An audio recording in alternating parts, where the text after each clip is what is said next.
Evening, everybody. Please take a seat.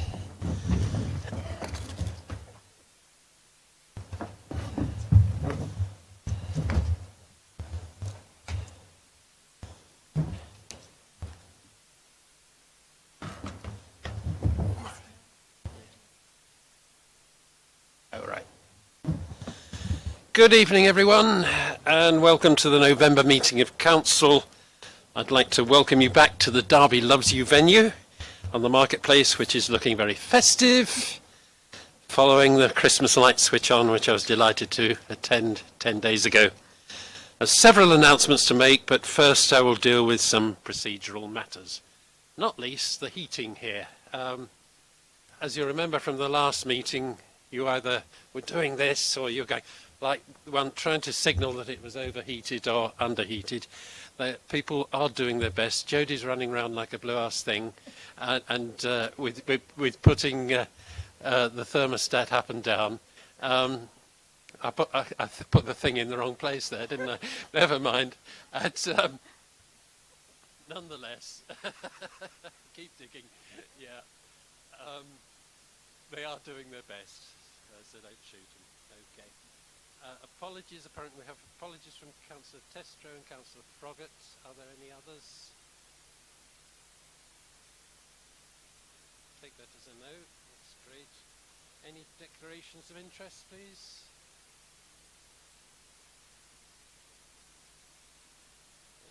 Okay. Now approve the minutes of the last meeting of the Council from September. Can somebody move the minutes, please? Councillor Barker and seconded. Councillor Smale, thank you. Announcements from the Mayor, that's me. I was delighted to attend two significant annual events on the weekend of the 13th of November. Firstly, it was wonderful to see so many residents enjoying the celebrations as we switched on the Christmas lights and kicked off the festive season. The following day, I joined hundreds of members of the public, serving members of the armed forces, cadets, civic dignitaries, and young people from the scouting movement to lead the city's Remembrance Day commemorations. Thank you to Derby Live, Civic Services and the Council's partners for your role in coordinating these events. And the Deputy Mayor and I had the honour of witnessing 6,700 University of Derby students individually last week, over 19 ceremonies held at the Derby Arena, witnessed by 20,000 families and visitors to Derby. The graduates, dating from 2020 as well as 2021, joined 75,000 alumni all over the world for whom the city of Derby will forever be a place they remember with affection. Congratulations also go to the partnership behind Derby Marketplace, where we're sitting this evening. They scooped the Excellence in Collaboration Prize at the Derbyshire Business Awards, organised by the East Midlands Chamber of Commerce.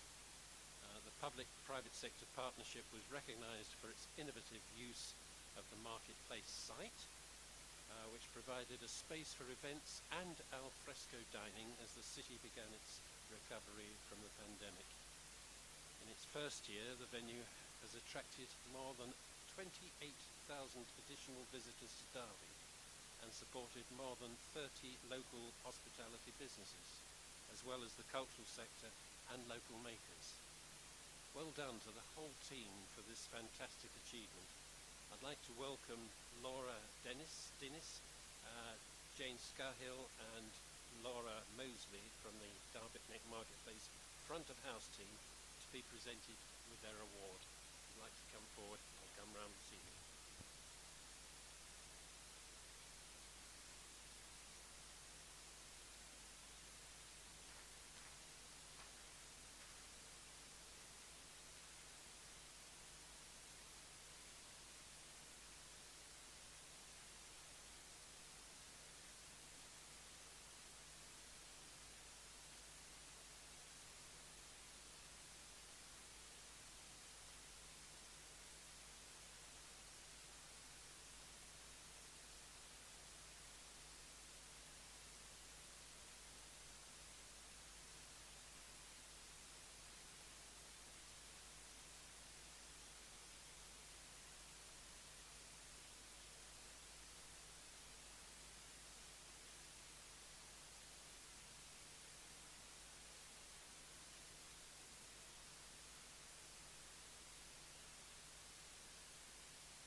Councillors, I would like to take this opportunity to invite you cordially to the Mayor's Civic Carol service, due to be held at Derby Cathedral on Wednesday the 8th of December at 6 p.m. The service will be led by the Derby Can Sing Gospel Choir, who will lead the congregation in a mixture of traditional and modern carols. There'll also be festive drinks and mixed pies. I understand mulled wine is a festive drink, available at the end of the service. I'll be extending the invitation to council staff and civic dignitaries. It would be great to see as many of you there as possible with your friends and families. Tickets are free of charge, and that includes the mulled wine and so on, but will need to be booked in advance either online via Eventbrite or directly from the Civic Services team. And finally, I was saddened to report the passing of former Councillor Margaret Wood, no relation, shortly following the last meeting in September. Margaret served as Councillor for the then Litchurch ward between 1972 and 1991. She was also Mayor of Derby in 1983-84, having previously been Mayoress to Mayor Councillor Bob Newton in 1979-80. She remains the only person in Derby's history to have held both offices. I was able to attend Margaret's funeral last month and pass on the condolences of the Council. I also wish to report to colleagues the recent passing of John Kirkland, OBE. John served as Chairman of Beaumer and Kirkland between 1979 and 2019 and worked closely with the Council in the construction of the Derby Arena and more recently the new Norway Sports Village. John had considerable presence in the city, having been a long-standing board member of Derby County Football Club, a governor of Landau Forte College, and trustee to several local and regional charities. Before we pause for a minute's silence, is there anybody who would like to say a few words on either John or Margaret? Councillor Repton. Thank you, Mr. Mayor. With regard to Margaret, who was a much loved and respected Derby City Councillor in the 1970s, the 1980s and the 1990s. She was well known and liked not only in her Litchurch ward in this chamber, but throughout the city and beyond.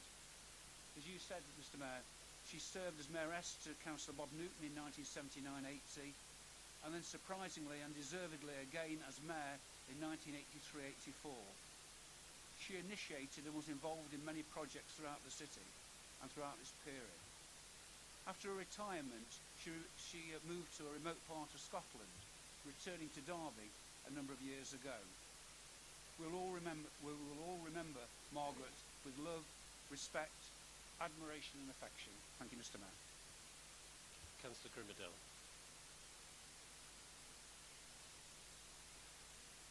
Thank you, Mr. Mayor. I'd just like to share with you my memory of Councillor Margaret Wood.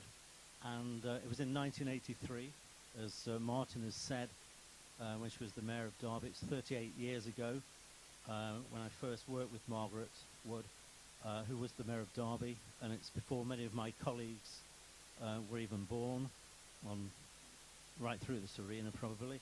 But Margaret was a very, very supportive individual. I was involved with Hospital Radio at the time, 38 years ago, and we had a showbiz ambassador who was Frankie Vaughan.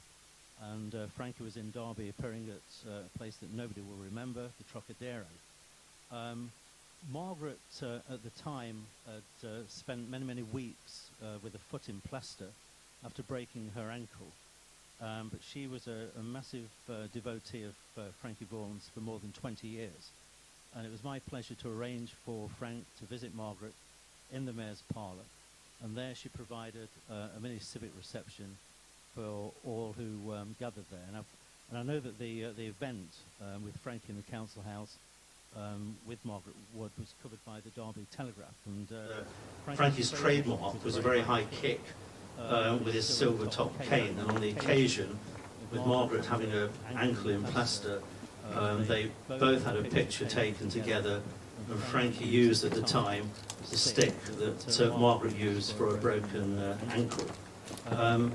Margaret was a very understanding, very kind individual, very, very compassionate, and I was years away from local politics, and I'll never forget the encouragement that she gave to me with my hospital radio career. And in 1994, I received the Civic Award from Derby City Council for my work with hospital radio, and I'll always remember Margaret's support. Thank you, Mr. Mayor. Thank you. Councillor Shanker. Thank you, Mr. Mayor. As you said, it was very sad news to hear the loss of John Kirkland, a true gent whose individual contribution and his company's contribution to Derby has been immense, not just the construction projects him and his company have been involved in, the arena, the swimming pool, and slightly further afield, the home of English football at St George's Park in Burton. He was a lovely man, a caring man, great value and a great vision, who will sadly be missed by the city, the employees in his company and beyond, including his family. A true legend for Derby, a man, like I said, with vision, who will leave a lasting contribution to our city. Thank you, Mr. Mayor. Thank you. I remember Margaret Wood particularly. She not only was Mayor and Mayoress, she was also Deputy Mayor and Deputy Mayoress, the only person in history to have held all four of those offices. As Alan mentioned, she broke her ankle actually tripping up in the council house, and I don't know if she got compensation for that, but she did actually turn it to the advantage by getting us all to pay 50p to sign her cast, the pot she had on her leg. She was a woman of great principle. Her brother, Tommy Ham, had been president of the National Union of Railwaymen, so she came from a long tradition. And she represented Litchurch Ward, which few of you will remember, but it was very much the city centre and included Will Norton at the time. And her running mate was one somebody might have heard of, David Melvin Bookbinder, was the other borough councillor at the time. And I looked up the Derby Telegraph, Derby Evening Telegraph as it was then, for 1985, and she said, Litchurch is a ward with an awful lot of problems. It has the highest unemployment, a red light area, and a lot of bad housing. I'm very annoyed about the amount of work we have to cope with, and I think it's high time that we looked at the number of councillors for each ward. She wrote that in 1985, and we're probably discussing the same thing still, and probably haven't got the answer. But I think it's time we stood for a minute's silence in honour of both of them. Thank you.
Thank you. Please take your seats. We'll be having a short adjournment for reasons of comfort. I'd suggest between the questions and before we get on to the notices of motion, thought I'd tell you that in advance. You can get up and go when you like. People on the platform can't. That includes me. I understand there are no statements to be made by members of the Council Cabinet. Okay. Item 6, questions from members of the public. We'll hear questions from members of the public. We've received 7 in total. Where a written response has already been provided in the booklet, we'll hear a summary of the question from an officer, Alex, before inviting each member of the public to ask their supplementary question. So, Alex, over to you. Thank you, Mr. Mayor. Question A is from Douglas Lumley to Councillor Hassel. I don't believe Mr. Lumley is here at the moment, but for the record, his question is, can the Cabinet member confirm whether the A52 roadworks project is now complete and detail the final overall cost? Question B is from Mayor Perkins to Councillor Hassel. Again, I don't believe Ms Perkins is here. The question was, why did Derby City Council's response to the Secretary of State for Transport in relation to the A38 Junction scheme not mention the impact on the Council's ability to meet its climate commitments in respect of carbon budgets? And question C is from Simon Bacon to Councillor Jerry Pearce. I do believe Mr Bacon is here. His question is, please can the Cabinet member provide information on blue bin contamination levels for the last 4 quarters? And Mr Bacon, have you a supplementary? I have, is this working yet? I have, Mr Mayor. I'm sorry I made the effort to attend this evening, but I thought I'd just, somebody's got, haven't they? Councillor Pearce, in what way are officers refining their approach to educating the public on recycling contamination, considering they have rarely, if ever, carried out direct home delivery of educational recycling material in recent years to residents? Councillor Pearce. Mr Bacon, I don't know the exact refinement, but as in my emails to you this week, my door's open for you. You can pop in for a coffee next week. I'll arrange a time with you and we'll go through everything you wanted to discuss. Thank you. Alex. Thank you, Mr Mayor. Question D is from Paul Tice to Councillor Barker. Again, I don't believe Mr Tice is here.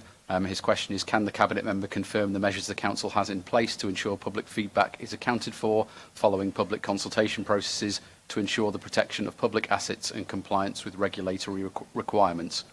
Question E is from Mayor Perkins again to Councillor Hassel. That question is, as part of the update to the local plan and climate strategy, will the Council remove from its local transport plan road schemes that will increase road traffic capacity and carbon emissions? Question F is from Mr Bacon again to Councillor Jerry Pearce. His question is, why was information withheld from the public relating to the Sinfin waste treatment plant at a recent Cabinet meeting, given previous rulings by the Information Commissioner? Mr Bacon, supplementary? I have, Mr Mayor, thank you. I understand it's actually to Councillor Smale. I think it's been changed, hasn't it? It's all very flexible with this Sinfin incinerator as to who decides to lead on it at the moment. Councillor Smale, the Information Commissioner's Office considered all contract documents as in the public interest, forcing disclosure. The documents I refer to from Cabinet have direct links to that contract as they refer to bringing the plant into operation, that being one of the options. Do you agree that such documents should be shared with prior to the Cabinet making the decision with the public, as that sharing might help you stop making the wrong decision about the Sinfin incinerator again? Councillor Smale. Thank you very much, Mr. Mayor. Thank you very much, Mr. Bacon. It's always great to have you here, by the way, and it's great to see you in attendance as always. Thank you very much. Obviously, at the current moment, I'm obviously guided by legal officers and lawyers that are associated to this project, so I can't give you that direct information right now, but obviously I'm bound by the legal information that I am shared to, as obviously I'm not a professional in this field. However, I will take the advice from legal officers, and when information is able to be shared with the public, I will be able to do so. Thank you. Thank you, Alex. Thank you, Mr Mayor. The final public question is from Paul Tice to Councillor Smale. It's, is the deal for the sale of Alistry Hall now complete? If not, what is the reason for the delay and what price has been agreed? Again, Mr Tice is in attendance and the response is published in the booklet. Thank you. Item 7 is questions to the Derbyshire Fire Authority and Derby Homes. I understand none have been received. Item 8 is questions from non-council Cabinet members. We now move to those, and there are 22 in total. Alex, the same procedure. Thank you, Mr Mayor. The first question is from Councillor Skelton to Councillor Pearce. It is, will the consultation into the rewilding of Alistry Park allow residents to put forward ideas that weren't included in the initial report from Derbyshire Wildlife Trust? Do you have a supplementary, Councillor Skelton? Just to clarify, I imagine the answer to that is that yes, people will be able to. Is that true? Yes, Councillor Skelton. Alex? Thank you, Mr Mayor. Question I is from Councillor Lind to Councillor Williams. What is the view of the Cabinet Member on the recent report of Her Majesty's Inspectorate of Constabulary on Derbyshire Police's safeguarding performance? And Councillor Lynn, do you have a supplementary? Yes, thank you, Mr Mayor. Are there any actions that the Council will be taking as a direct result of the action plan in response to the police's inspection or independently of that action plan? Thank you. Councillor Williams. Thank you, Mr Mayor. Could I just please have your permission to remain seated while I answer? Please do, Thank yes, you, and Mr. that Mayor. applies to everybody because standing in the council chamber, we're not in the council chamber as such, and it's not so easy to be heard on your microphone. So if you prefer to sit, please do. Thank you, Mr Mayor. In response to that, as you'll have seen from my initial response, we have actually had a meeting with the Derby and Derbyshire Safeguarding Children's Partnership, which all the agencies attended. We at the City Council will be working in partnership with all of the agencies that make up that partnership, including the police, to make sure that the actions that have come forward from that are indeed put into effect, and we will continue to support the police in their strategic and operational improvements. Thank you, Alex. Jay? Thank you, Mr Mayor. Question J is from Councillor Cooper to Councillor Atwell in his capacity as Chair of the Licensing Committee. The question is, when will the statutory taxi and private hire vehicle standards published in July be fully implemented by Derby City Council? Do you have a supplementary, Councillor Cooper? Oh, I thought you were offering a drink. I didn't, yeah.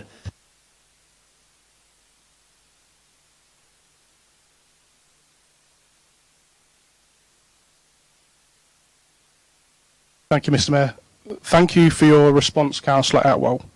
In the Statutory Taxi and Private Hire Vehicles Standards document, it discusses CCTV in taxis and private hire vehicles.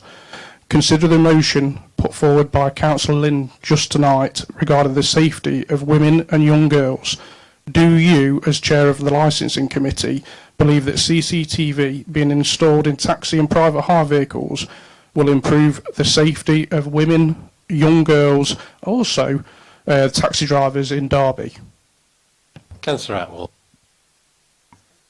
I think you've just answered everybody's question. Yes, of course I do. It's important, it's imperative, but until a consultation hasn't taken its course, we're not in a position to do anything.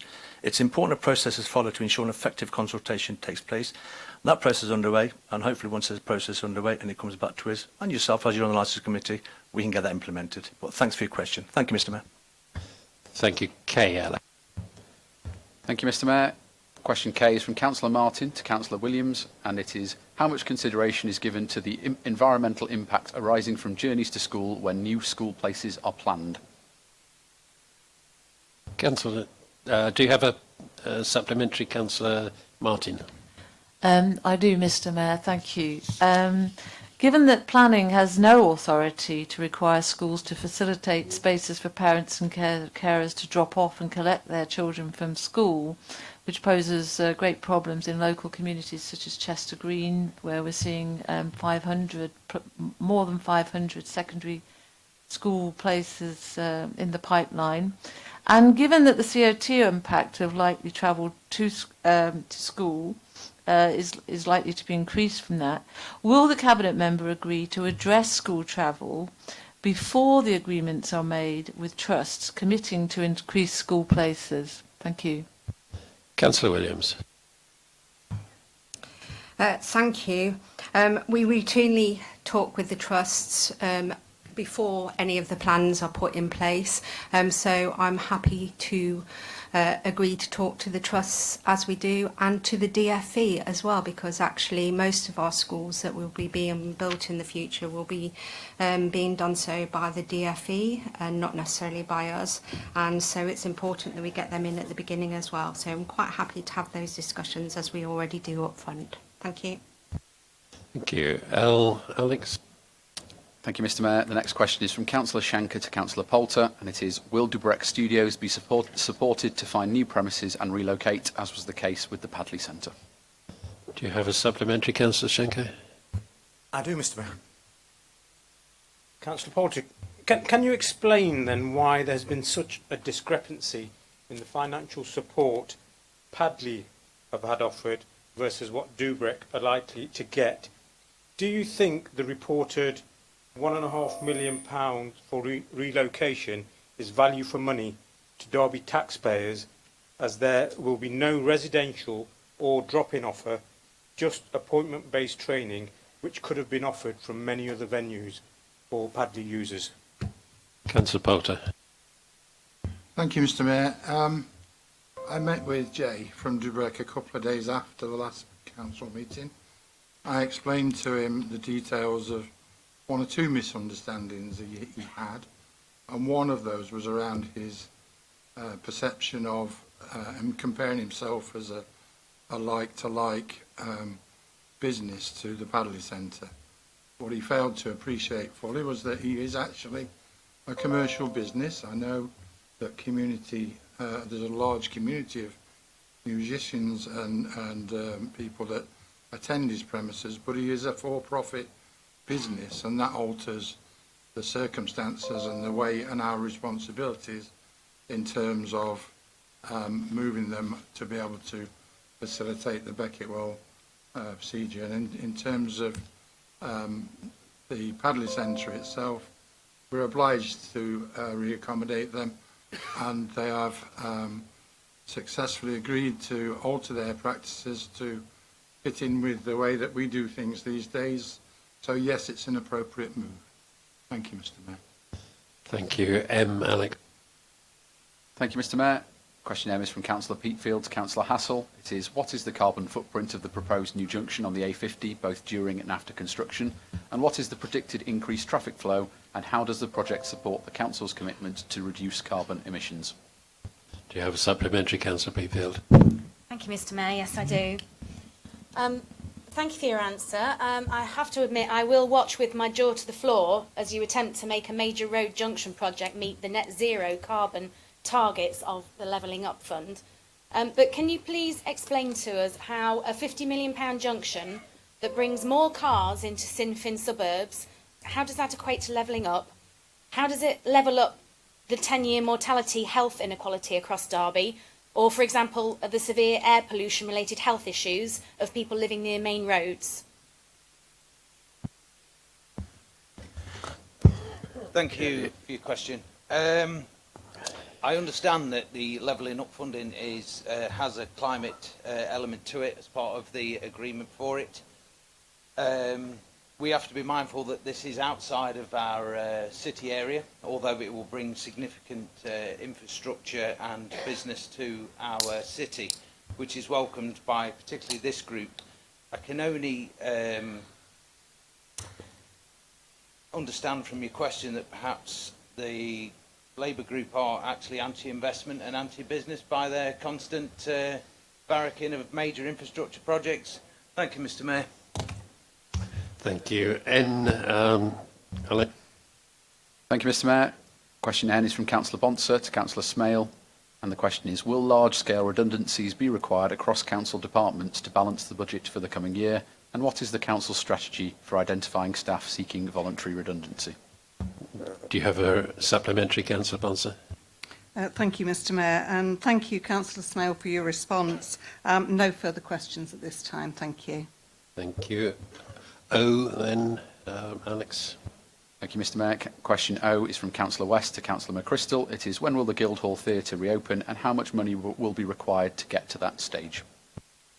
Do you have a supplementary, Councillor West?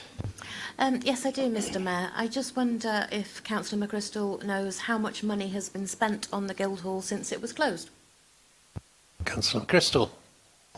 Thanks for the supplementary, Councillor West. Off the top of my head, I don't, so I'll come back to you after this meeting. Thank you. P. Alex.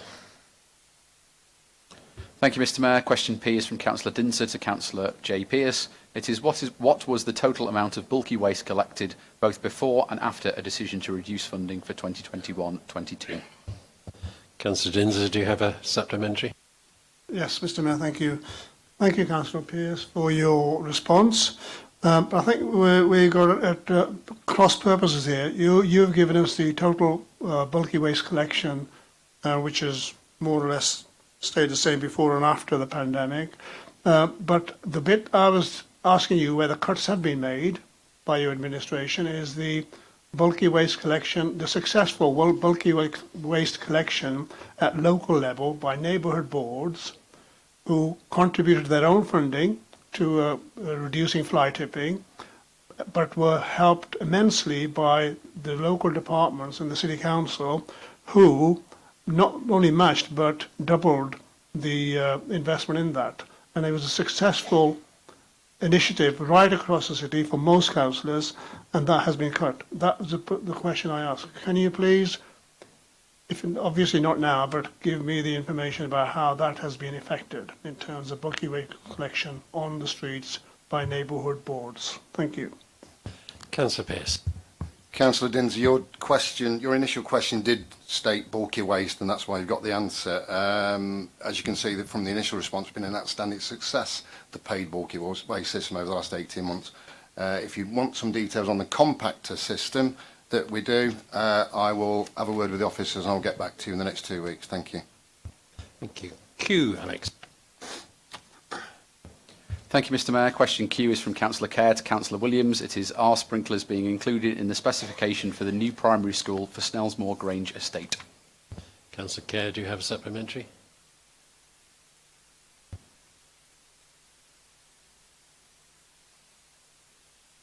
I do, thank you. That's really good news, thank you. When are we going to have a programme to retrofit sprinklers in all schools without them? Councillor Williams. When the government decides to fully fund it. Thank you. R, Alex. Thank you, Mr. Mayor. Question R is from Councillor Cooper to Councillor Atwell in his capacity as Chair of the Licensing Committee. The question is, on what date will the consultation on CCTV for taxi and private hire vehicles be launched? Do you have a supplementary, Councillor Cooper?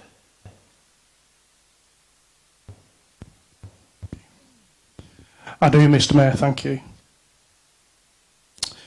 Well, it's deeply disappointing, but not wholly unexpected, that Councillor Atwell simply is not capable of providing a date for the launch of the consultation on the CCTV in taxi and private hire vehicles in Derby.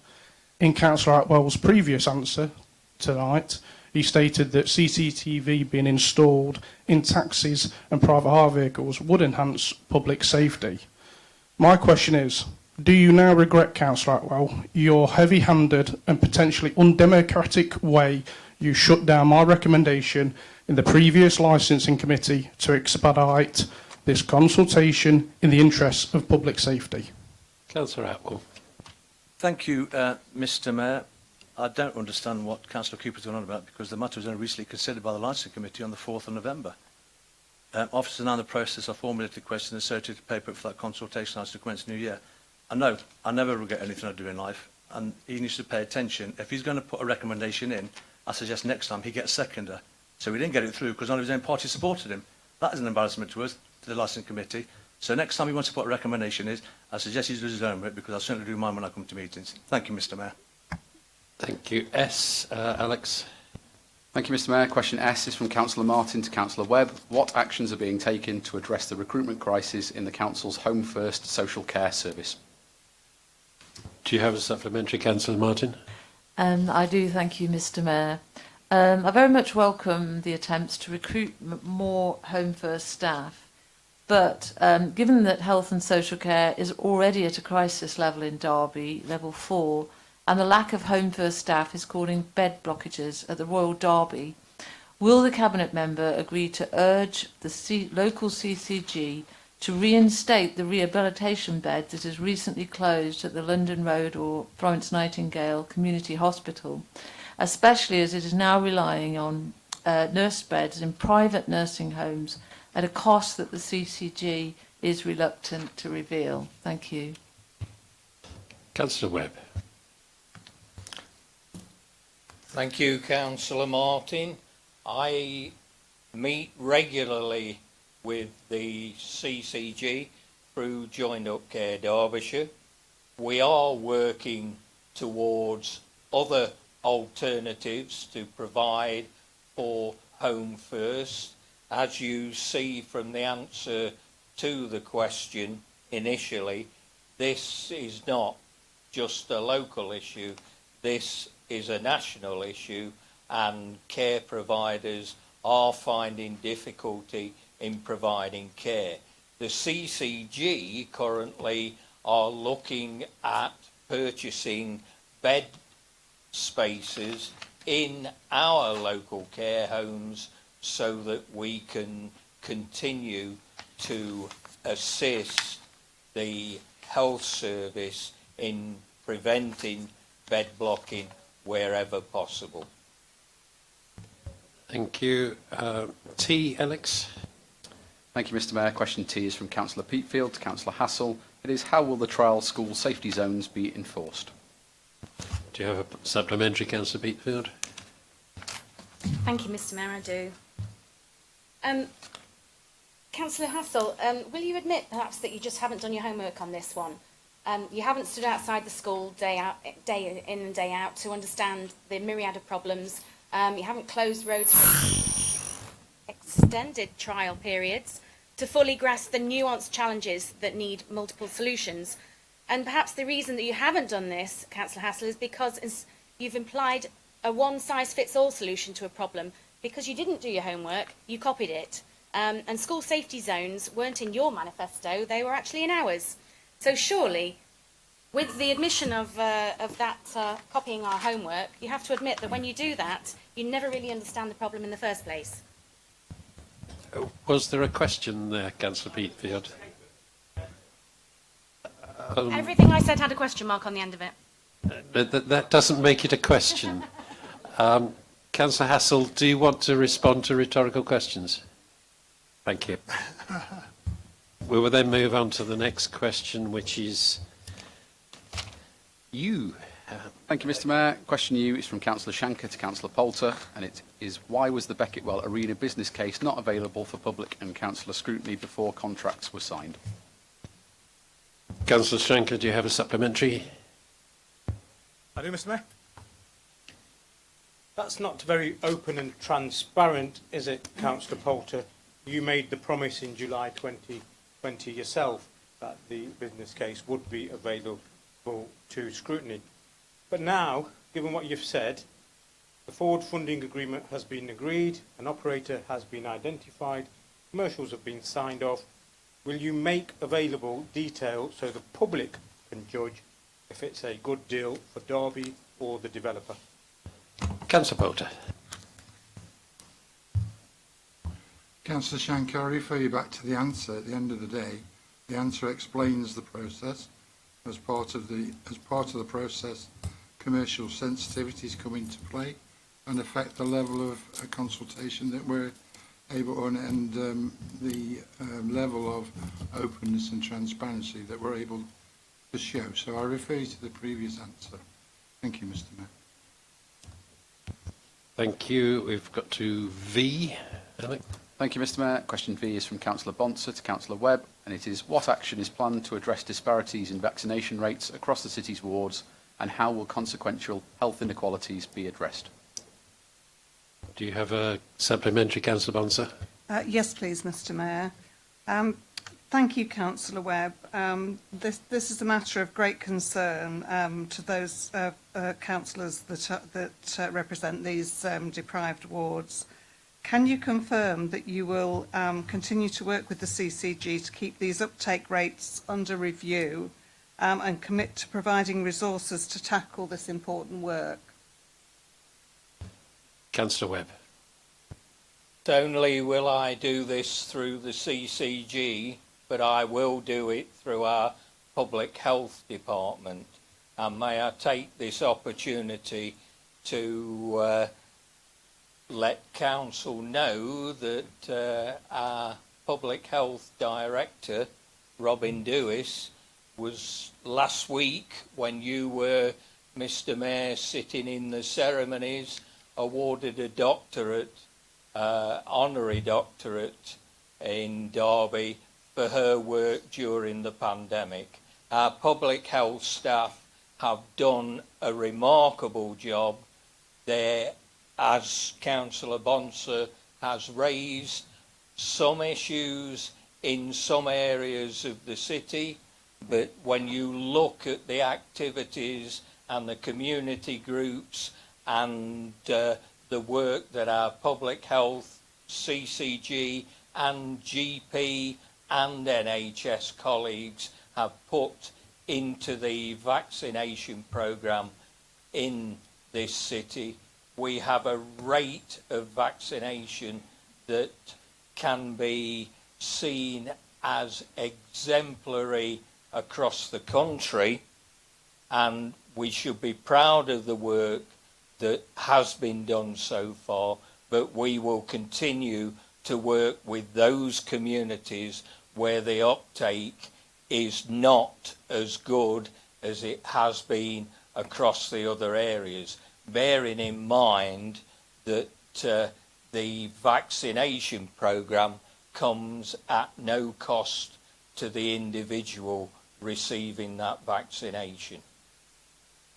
Thank you. I would add that on the day that Dr. Robin Dewis got a second doctorate, and that must make a doctor. I wasn't present, but my very able deputy was, Alan Grimadell. And certainly I add my congratulations to Robin. I think she worked extremely hard in the last year for something she could never have been trained for in the first place. We never knew it was coming. The next question is number W. Alex? Thank you, Mr Mayor. Question W is from Councillor West to Councillor McChrystal, and it is, will admission prices to the Norway swimming pool be affordable for those residents who live near the facility? Councillor West, do you have a supplementary? I do, Mr Mayor, and I'm sure you'll be just as eager to hear the response as I am. Councillor McChrystal, do we have an agreed opening date for the new Norway swimming pool yet? Thank you, Councillor West. No, not yet, but we're on schedule for delivery. Selection of operator is on schedule as well. So that'll happen before Christmas. So once the operator's on board, we can then start working towards a date, the grand opening of the new Norway's leisure facility that we're all eagerly looking forward to. Thank you. Next one is X. Thank you, Mr Mayor. Question X is from Councillor Dinser to Councillor J. Pearce, and it is, please can the Cabinet Member provide figures comparing the number of visits to the Household Waste Recycling Centre at Rainsway, tonnage collected and average cost per tonne disposed, both in the 6 months prior to the pandemic and the last 6 months? Councillor Dinser, do you have a supplementary? Yes, thank you, Mr Mayor. Thank you, Councillor Pearce, for your answer. What can you confirm? Well, you have confirmed that visits to the Rainsway Recycling Centre are down by nearly 50%. Tonnage collected is down by nearly 50%. And you say that you can't give the figures for commercial sensitivities about the cost per tonnage, but you can give whether it's a reduction or not. And is it right that that's nearly increased by 35%? All of this is indicating that the current decision not to open the recycling centre and make it more accessible to the people of Derby is having a negative impact. And will you now reconsider your dogged, stubborn decision not to face the facts and allow the recycling centre to be used properly and more accessible to all? Councillor Pearce. Councillor Dinser, I can confirm the figures. It's not nearly 50%, it's 42%, and it's not nearly 50%, it's 46%. And no, we are not going to reconsider. Thank you. Thank you. Question Y, Alex? Thank you, Mr Mayor. Question Y is from Councillor Lind to Councillor Williams. It is, please can the Cabinet Member provide information on access to educational psychologists between 2016 and present? Councillor Lind, do you have a supplementary? Yes, thank you, Mr Mayor. As the response states, the service is in development to ensure that the statutory duty is met efficiently, again, without delay. Please can the Cabinet Member expand on this and tell me what short and long-term plans are and what funding she is putting in place? Thank you. Councillor Williams. Thank you very much. The answer to that is a very long answer. I am absolutely happy to go through all of those plans with Councillor Lind if she would like to arrange to meet with me. That is part of a long-term strategy, which I do not have the full plan and strategy in front of me tonight. And as I said, that will take a really, really long time to go through tonight. However, I would like to say that our ed sites have worked really, really hard.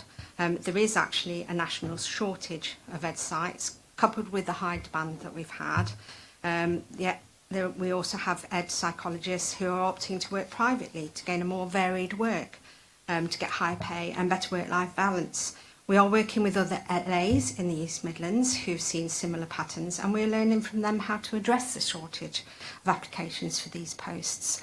So, as I said, I'm quite happy to meet with Councillor Lind. I'm quite happy to go to the CYP Scrutiny, which Councillor Lind chairs, and to take this fully to them, which they will see anyway in terms of the strategy for delivery of SEND in the city. But at this moment in time, I do not feel it's appropriate for me to go through that all now. It would take me quite a while to pull it up in front of my computer, but I'm happy to do that. Transformation and reform does not happen overnight. It takes a long time to deliver. It takes a long time to actually make sure that you get it right. I'm not happy with the time that it takes. However, we've got to do it properly and make sure that we get that done. I have the privilege of being in this role. I hope that if Councillor Lind ever does have the privilege of being in this role, that she will have more understanding of how it takes time to actually implement new transformation. I will, if I'm ever unfortunate to be in her side of the political position that she's in now, will work with her to make sure that we can try and make the transformation that we need to do to implement these SEND reforms. Thank you, Mr Mayor. Thank you. Z, Alex. Thank you, Mr Mayor. Question Z is from Councillor Kerr to Councillor Hassel, and it is, why is the Fire Authority not routinely included as a statutory consultee on planning applications for schools? Councillor Kerr, do you have a supplementary? I do, and I can see that the supplementary is actually the question I should have asked, which is, listen carefully, why is the Fire Authority not routinely included as a consultee on planning applications for schools in Derby? Councillor Hassel. Yeah, I would refer that to the Deputy Chair of the Planning Committee, Mr Mayor. Just for my information, who is the Deputy Chair of the Planning Committee? I believe that's Councillor Kerr.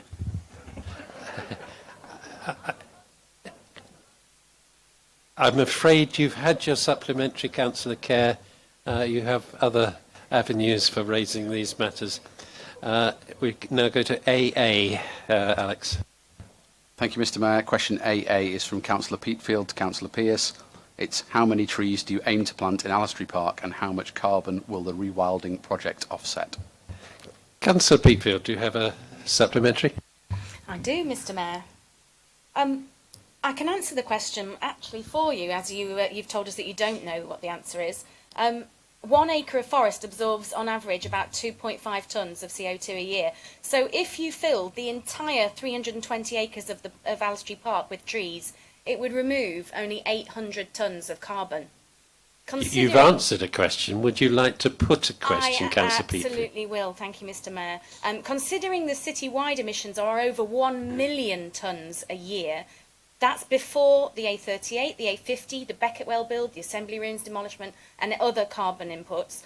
Can you please explain to us how you intend to achieve net zero in Derby when you are facing 1.2 million tonnes of output and you're proposing 800 tonnes removal? Councillor Pearce. Is this a question for Parks or is this a question for decarbonisation, Councillor Peatfield? I really can't answer that, I'm sorry. Well, you're good at pub quizzes. Anyway, we go to BB, which is Councillor Shanker to Barker. Alex? Thank you, Mr Mayor. Councillor Shanker's question to Councillor Barker is, can the Cabinet Member provide clarification on the governance arrangements for approval of the Derby Marketplace and the Derby Loves You venue? Councillor Shanker, do you have a supplementary? I do, Mr Mayor. Can I first just congratulate Councillor Barker on being appointed the Deputy Leader of the Council, something me and him have agreed he's been doing for the last 3 years. Councillor Barker, did you know that the total projected cost for 21-22 is in fact £776,000, well above any delegated approval levels?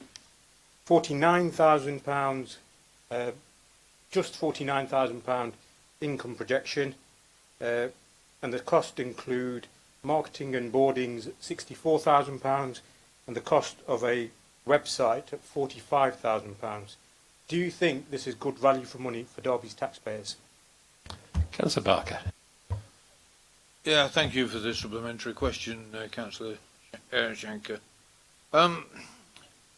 I think the original answer says it all, really. Nobody could envisage when we first brought this venue online that we were going to have such an unprecedented success with the variety, the great variety of shows, beer festivals, very close to my heart, and other matters that have been brought into this marketplace over the last 18 months, 2 years.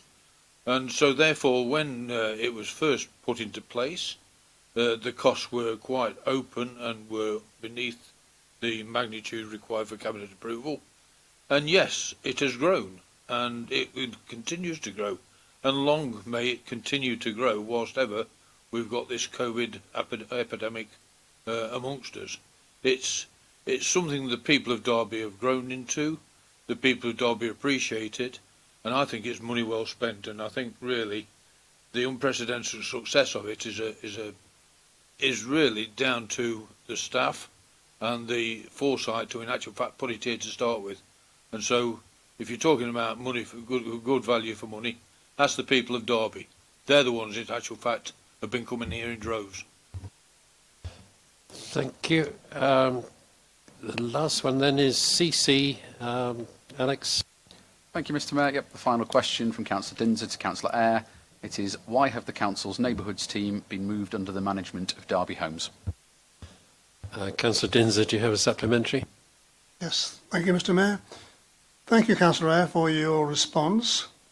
Whilst I agree that Derby Homes have got a very innovative way of working at a local level regarding housing, but I do question you saying that Derby Homes is very much part of the council, because the last time I checked, Derby Homes was an arm's length organisation which works in a separate governance structure. However, don't you think putting our Derby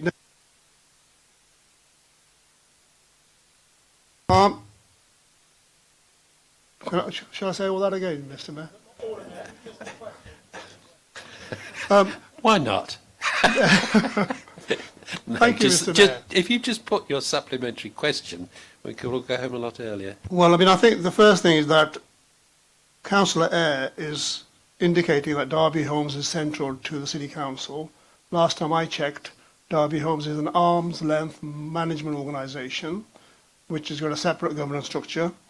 Whilst I agree that they do lots of successful work in housing, our Derby neighbourhood teams are central to the City Council's work.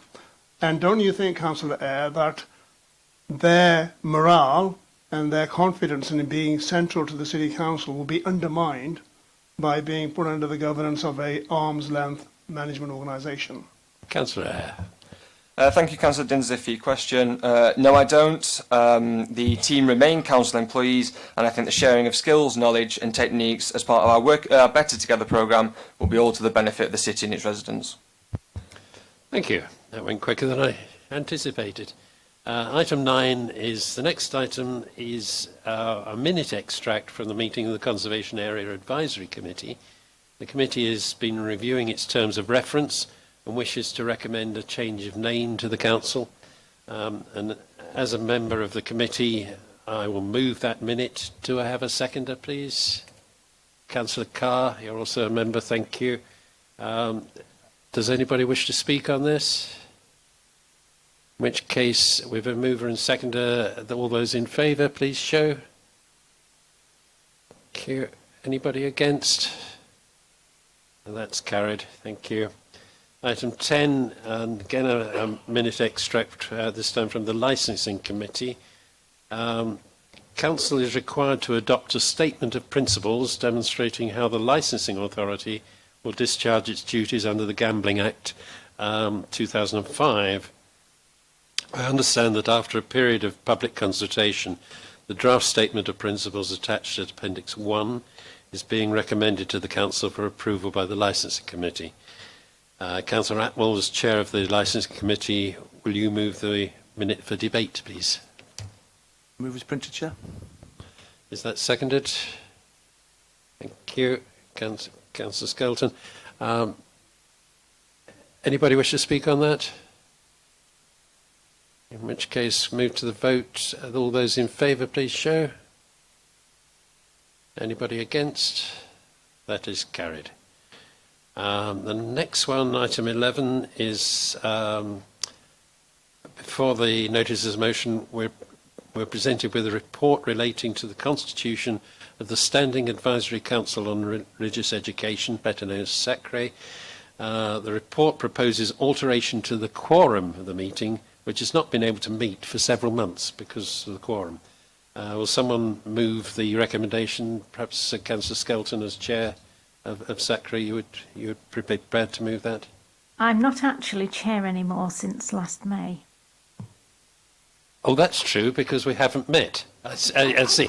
But I'm quite happy to move it. As the last anyway, person to be possible. chair of SACRE, would you care to move it, please? Yes, Mr Mayor. This is desperately needed. There have been a number of meetings over the past 2 municipal years where, because of the quorum relating to one of the particular groups, we've not been able to take any decisions. So it was agreed, certainly while I was still chair, that we would bring this forward for alteration. So I move it, Mr Mayor. Thank you. Is that seconded by somebody? Councillor Pearce, thank you. Those in favour, please show. Thank you. Anybody? Mr Mayor, can I speak on this? this? Of course you could. Before you I take the beg your vote. pardon? Can I speak on this? Councillor Grave. Thank you, Mr Mayor. I'm just a little bit concerned and I'd like to understand how this council can take this amendment when they haven't met. Surely it's this group that should actually bring this amendment to the full council, not anybody else. And if they haven't met, how can they bring this amendment to this full council? I just wonder whether that's a breach of the rules of the council, Mr Mayor. Well, Councillor Skelton has indicated to answer that, but I will take legal advice from Emily Feenan. Thank you, Councillor Graves. You raise a valid point, but given the quorum issues associated with this committee, this council, SACRE, if this step is not taken, which is supported by the existing members of the council, then SACRE is doomed never to meet again. And therefore, we need to take a proactive stance and bear what I would perceive as a very small risk in relation to that, to allow the council, which is important, to begin meeting once again. Thank you. Does that answer your question, Councillor Graves? Well, Mr Mayor, the only thing I would say about that is I understand the sentiment of why you're doing this, but I think we need to be very, very careful as a local authority, as councillors in this chamber, to allow these minute changes. I mean, look what happened to the government when they tried to change the rules on sleaze. You know, is that what we're doing here? Because if it happens on this, committee, why is it not going to happen on other ones? Because we think it's better for everybody. I actually think these members of SACRE should make that decision, not this council. Emily, would you like to come back? Councillor Graves, the existing members of SACRE have been consulted, and also SACRE is a committee of this council which we constitute, and therefore it is appropriate for us to take steps to allow it to meet as a constituted body and to fulfil its important purpose for this council and the city of Derby. Councillor Skelton, do you still wish to speak? Yes, I'll just make a few remarks, and hopefully Councillor Graves will be happy. There's about 5 different groups, different categories of people who are on SACRE. Now, the biggest group is the one we always seem to have problems with actually enough people being there. So it's not that there's not going to be a whole variety of people there. It's just if you're one short from a group of potentially about 10 plus people, you just can't take any decisions on the agenda. Even if all the other people are there from across the whole range of other groups. The SACRE themselves have discussed this, certainly when I was chair, and it was unanimous that we wanted to solve this problem and therefore send this to full council, which is here now, for the council actually to make that alteration to the quorum. So there's no ulterior motives, it's just to actually get business done. Thank you, Mr. Mayor. Thank you. Councillor Martin. Okay. Councillor Hazelgrave. Mr. Mayor, surely the answer to Councillor Graves' issue is that an inquirate committee can't make any decisions, so it's permanently in a loop, and therefore somebody has to intervene and make that decision which they want making for them. I agree. It has been moved and seconded. Those in favour, please show. Anybody against? Okay, that is carried. Thank you. We now move to the motions as a motion, but I'm going to ask your indulgence for a 5-minute comfort break, please. Thank you.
Are we all ready to start again?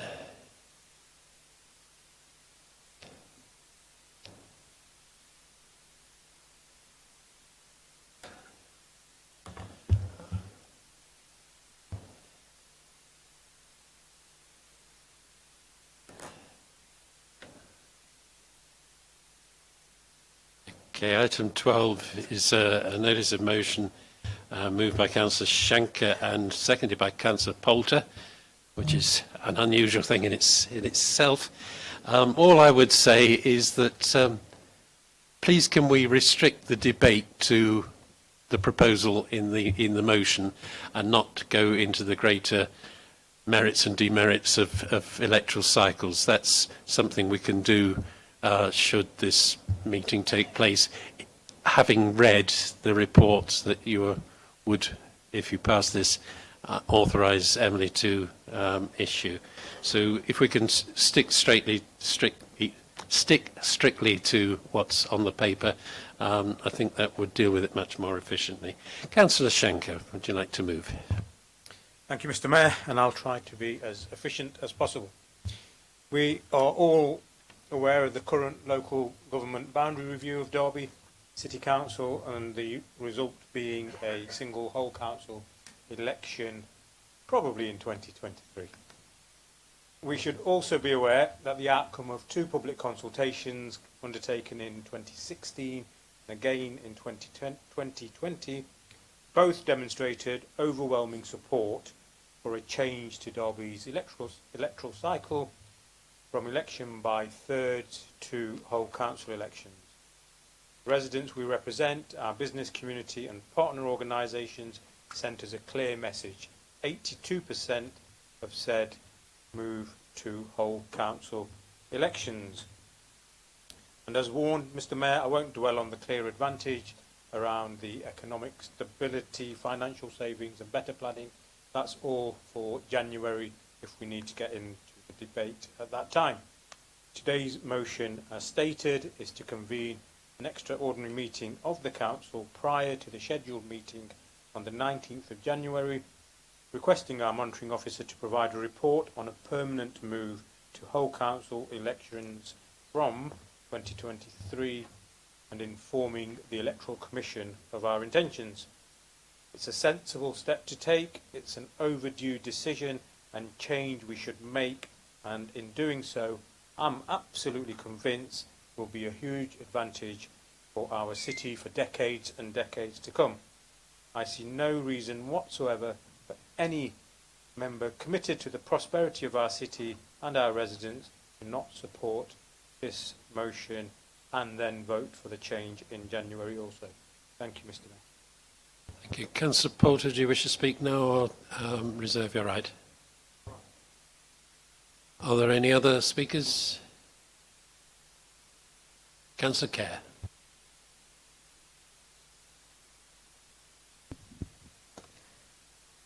Thank you. We last had a boundary review about 20 years ago, and at that time there was no debate about the electoral cycle. We were electing then, as now, by thirds, and it was such a minor issue to anybody that there was only one group that actually commented about the electoral cycle at all as part of that review, according to the report from the Commission at that time.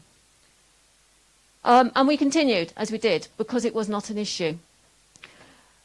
It now seems to be a giant issue for some people, and the other significant change that there has been to the way in which councils operate is the change to cabinet government, scrutiny and executive. We have the option of moving away from scrutiny and executive, and if we were to do that, then the change in the electoral system might well again be irrelevant. But we might then be left with a new set of boundaries, according to the email that Emily circulated today, to say that we no longer had a form of a representation across the city that would be easy to move back to elections by thirds. So rather than risk having an electoral arrangement that would be not conducive to what we wanted, we should leave the situation as now. I'd just like to comment on the reference to overwhelming support for change in the past. Yes, it was overwhelming in terms of the consultation, but it was a very small, self-selected group which had a significant bias towards the good and the great who responded to that consultation, rather than an overwhelming comments from voters and council taxpayers. I think that due to the unknown delay and disruption that will be caused if we change our views at this point, mean that we, rather than spend a lot of time debating this again in January, when we've debated it twice before and come to a single conclusion, we should actually vote against the proposal on the table this morning, this afternoon, this evening. We've got stars above us. Thank you. Any other speakers? I've got lights in my eyes, so if I don't see you, please shout out. Okay, in which case, Councillor Poulter, would you like to do your seconding bit now?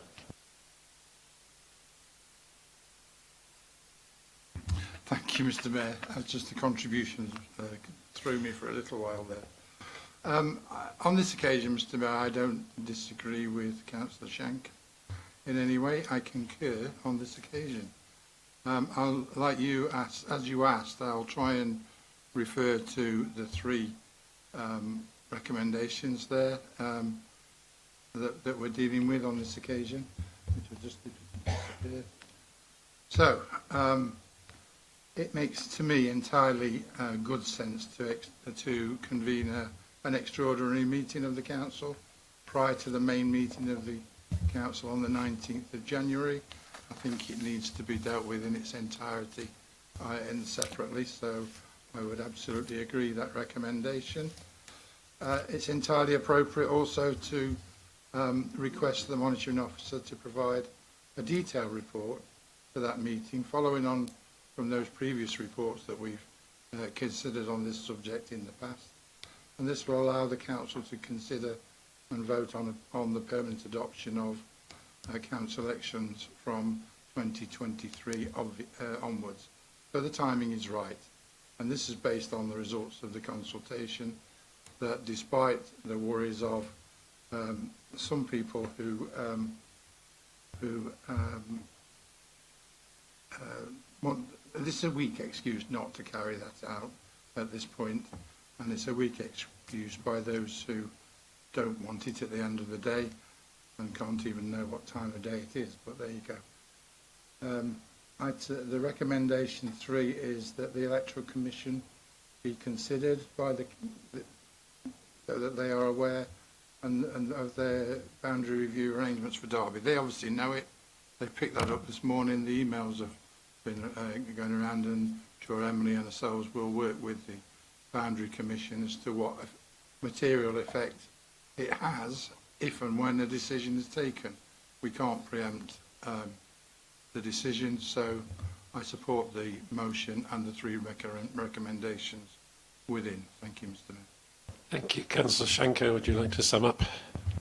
Just briefly, if I may, Mr. Mayor, can I firstly thank Councillor Poulter for his support and his group support on this very important motion. And I can just remind Councillor Kerr, it's actually the evening of the 24th of November 2021 and not sometime in 2001. In these last 20 years, things have changed, and it's absolutely right. We once again try to move to whole council elections, and I hope once we get the support today, we can move forward in January and make this a permanent transition. Thank you, Mr. Mayor. Thank you. Those in favour, please show very clearly, because these need to be counted.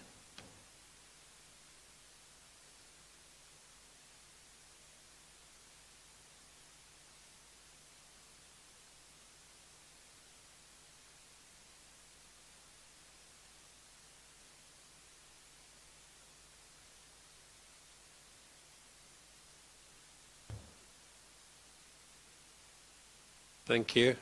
Those against?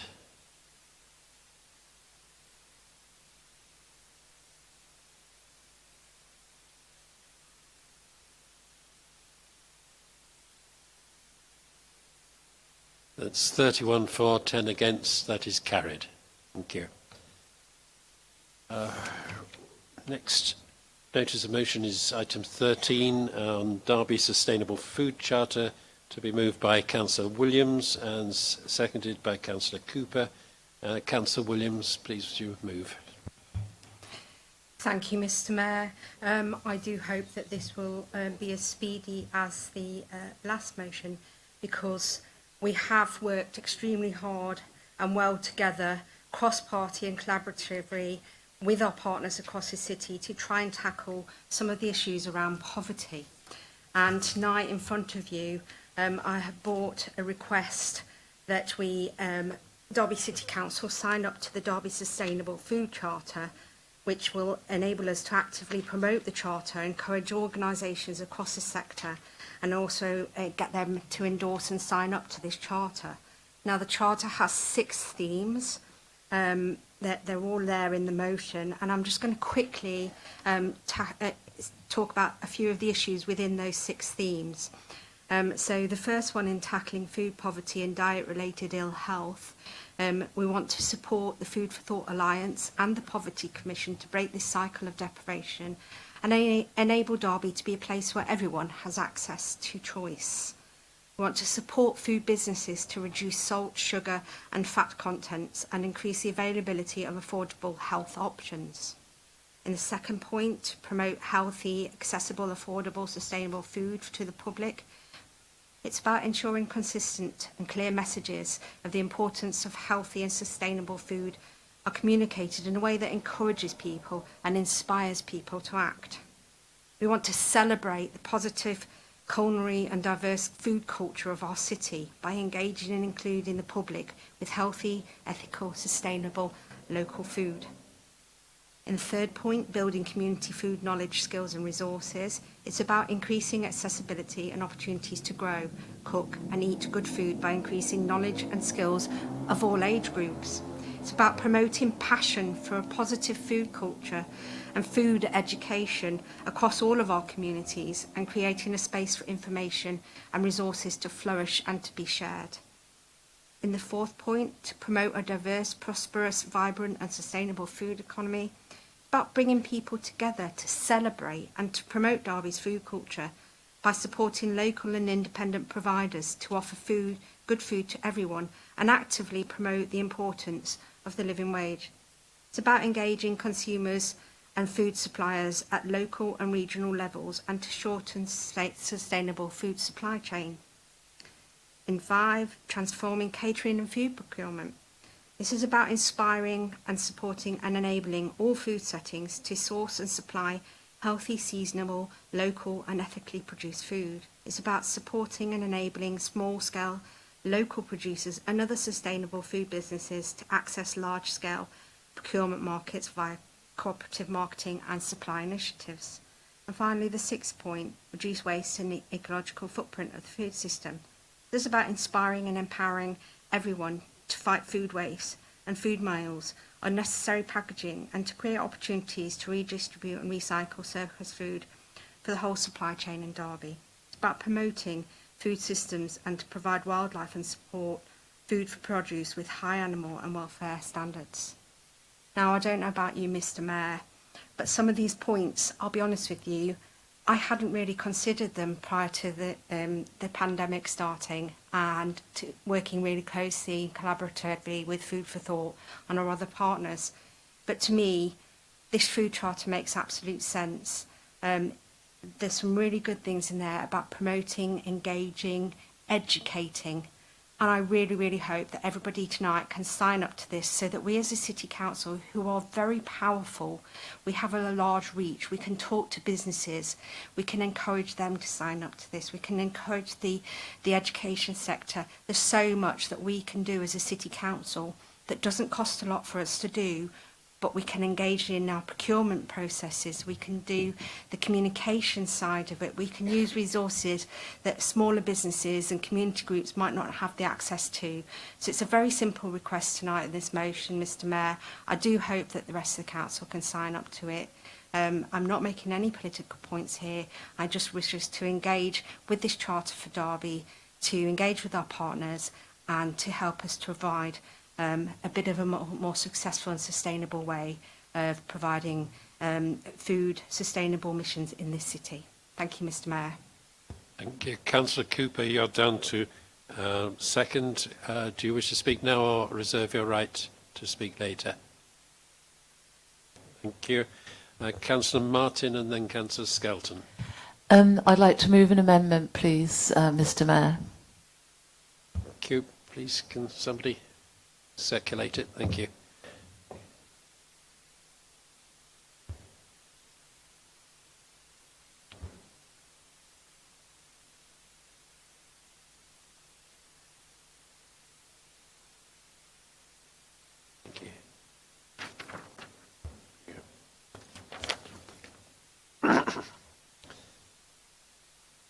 Councillor Martin is moving that by the addition of the following words at the conclusion of the first paragraph, quote, poverty caused by precarious employment, low wages and inadequate benefits prevents many people from being able to afford sufficient good quality healthy food, unquote, and the deletion of the word 6 and replacement of the word 7 in the final paragraph, and the addition of the following words at point 1 with the following themes renumbered accordingly, quote, address the economics of poverty, which is creating food poverty, unquote. Would you like me to read the text? Have you all got that now? I'll take that as a no. You've all got it in front of you. Councillor Martin, would you like to move? Is it seconded? Just could have an indication. Councillor Hazelgrave seconded it. Thank you. Councillor Martin to move then. Thank you, Mr. Mayor. We actually welcome this motion and we do support the work of the Poverty Commission. Our amendment aims to adds to this motion by pointing out that food poverty cannot be taken in isolation from poverty as a general socio-economic condition. We have, in fact, an abundance of food in the UK. The system we live in obliges people to purchase most of their food.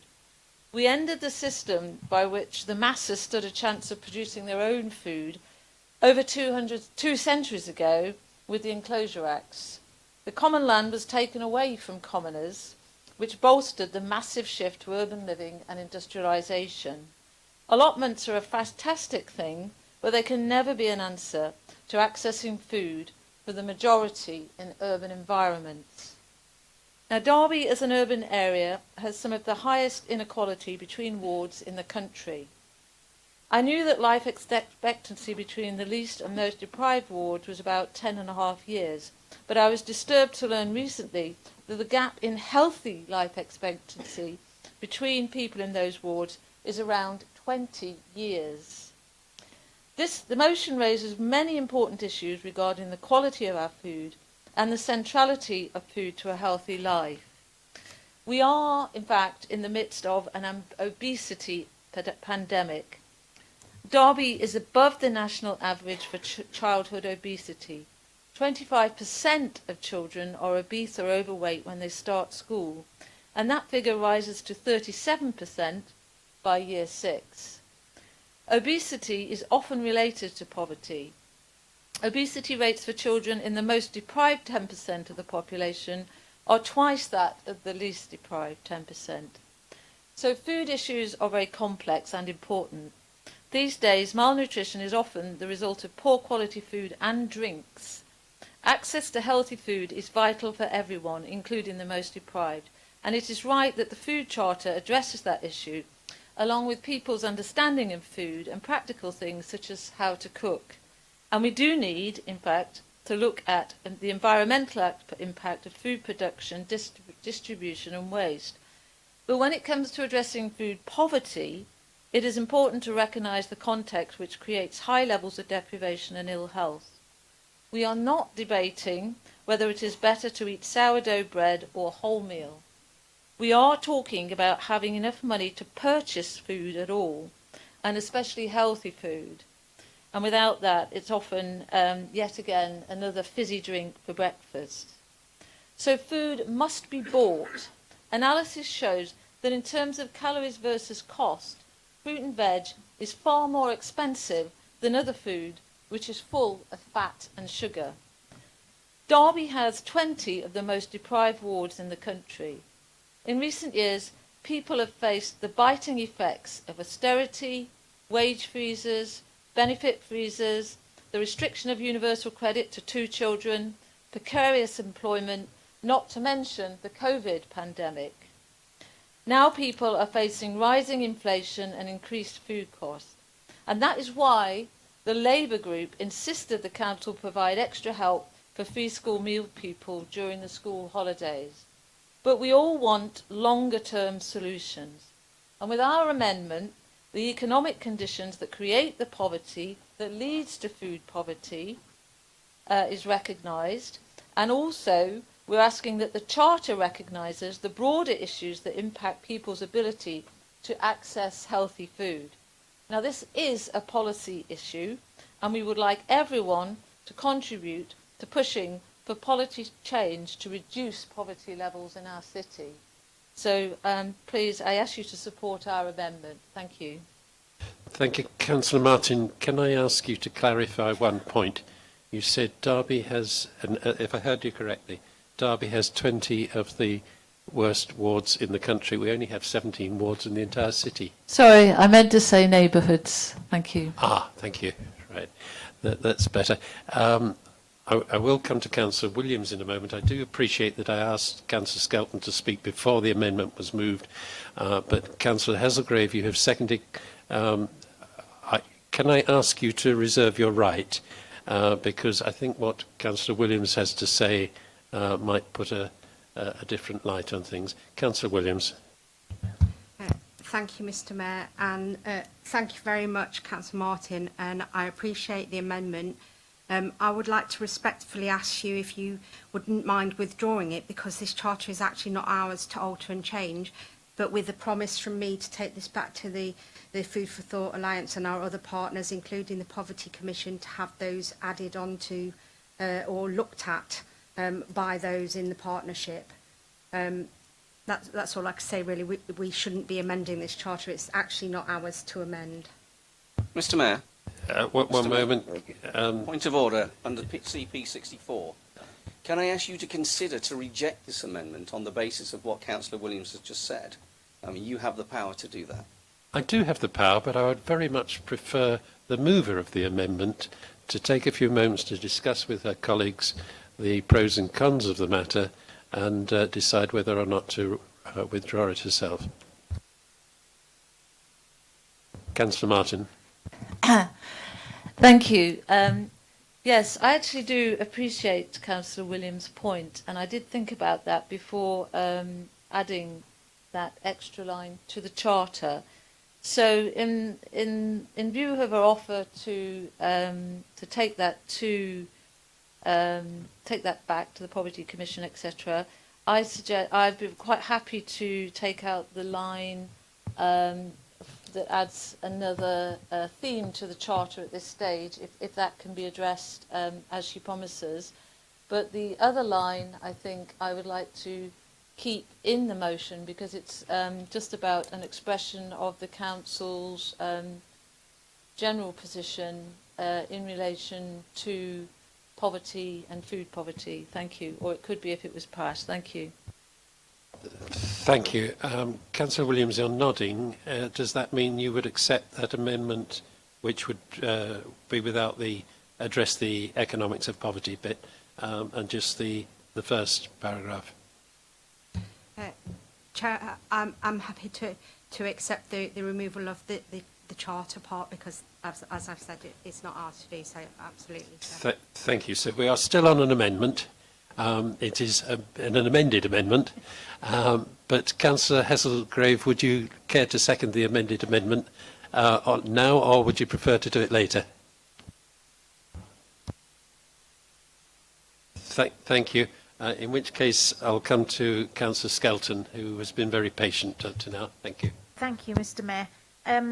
As we've had the offer of taking some other things back for discussion that haven't been included within the charter, I think we also need to think about the fact that the whole issue with food and food poverty. It sits within a legal environment, and the quality of food obviously is regulated by law. The content of food, and particularly processed food, and as Councillor Martin was talking about, high fat, high sugar, and the costs around that. I think things need to be thought about that, and we need to be doing some, as a council and as a whole community within the city of other interested parties, campaigning, you know, on a cross-party basis within Parliament to actually get some of these things addressed, so that then the legal environment which all this sits in is actually conducive to helping what we want to do, rather than at the moment it kind of semi-helps or semi-hinders. Thank you, Mr. Mayor. Thank you. Councillor Graves. Thank you, Mr. Mayor. Mr. Mayor, I fully support this motion, and as a council, we should all agree to it. There are many elements to poverty, including housing, fuel, education, care, as well as food, to name a few. Nobody in the UK should be deprived of wholesome food. Nobody in the UK should have to beg for food. This motion should not be necessary in the United Kingdom. The policies of our government over the last 30 years has seen increases in poverty in our communities, with the largest spurt during this current government. We should all be ashamed of that. My group makes regular supply trips to our local food bank, one of a number of food banks that sprang up here in Derby in recent years. Every member of Parliament and political person should be disgusted and ashamed that as a country we have seen an exponential increase in food banks in our country. I will leave members of this council to consider whether their representatives in Parliament have done enough over the years to prevent poverty in this country. Mr. Mayor, why has this motion come to full council? Why have the members of the ruling group brought this motion to us? Is it to help tackle poverty, or is it to smokescreen the reality that they are partly responsible for the mess Derby finds itself in? Maybe Councillor Williams and Councillor Cooper are ashamed that their party are not doing enough. I have seen far too many donations at our full council meetings, too many motions at our council meetings that are ignored, overlooked and dismissed. I really hope that this one is given proper resource and achieves its aims.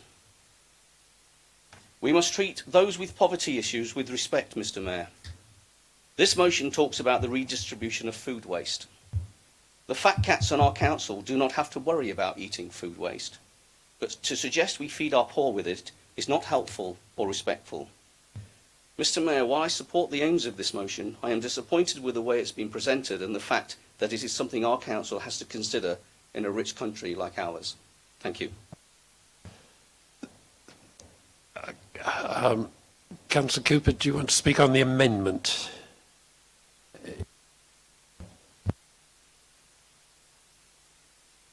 Just before I start speaking, was Councillor Graves talking on the amendment or the substantive motion? I thought we were talking on the amendment. We were talking on the amendment, otherwise I'd have ruled him out of order, wouldn't I? Thank you. It is disappointing that Councillor Martin has brought this amendment to the motion. From my understanding, that the Food for Thought Alliance and the Poverty Commission worked to bring this to Council today. I'd like to discuss some of the points that Councillor Martin brought up. Let's look back at policy that the Labour group tried to implement in this council around this subject. They simply wanted vouchers to be distributed amongst people that without the city. That's all they wanted to do. Simply, that is all they wanted to do. This council went further. So during the holidays for the schools, the HAF programme was put into place. Vouchers were distributed where necessary, I understand. But it went further. Help for SEND children and families was available during that process. Help with school uniform provision during that process. Help with single adults and young people during that process. Let's not forget that all the people that were helped by this council in regards to what Councillor Martin is discussing would have been left behind under a Labour council. That's all I've got to say. Thank you, Mr. Thank you. Anybody else wish to speak on the amendment before I call Councillor Hesselgrave? Councillor Hesselgrave.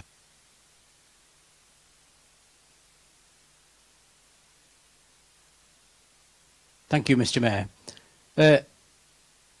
I'm proud and honoured to be involved as Labour Group rep on the Poverty Truth Commission.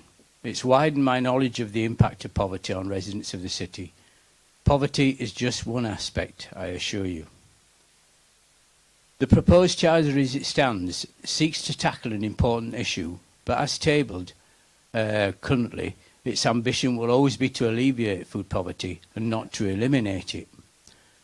We're now 1/5 of the way through the 21st century. In the 5th, or is it 6th, we're slipping wealthiest economy in the world. And yet we're debating ways of alleviating food poverty, not eliminating it. During the past 12 years of Conservative Lib Dem rule, Conservative DUP rule, and Conservative rule without any sidekicks, featuring austerity, universal credit, withdrawal of child benefit for a third and subsequent child in a family, labour laws facilitating zero contracts, many families in our society have slowly sunk from just managing to chronic food poverty, and they are sinking further and in greater numbers. Food poverty is, of course, just one feature in this sorry picture. Spiralling energy costs, which, a bit like diesel and petrol, go up like a silent rocket, in cognizance of another motion before us tonight, and down like a feather, will run like a steamroller through what, for far too many, is their permanently inadequate household budget, and during the winter, when it's at its most demand, and also adding pressure to family budgets and the imperative to put food on the table. Many families experiencing food poverty consist of parents, maybe both parents, who work. They're told to work harder to get out of it, but zero contract hours puts that out of their control and also leads to precarious levels of income month by month and levels of income which vary. The number of children in poverty is rising to unbelievable levels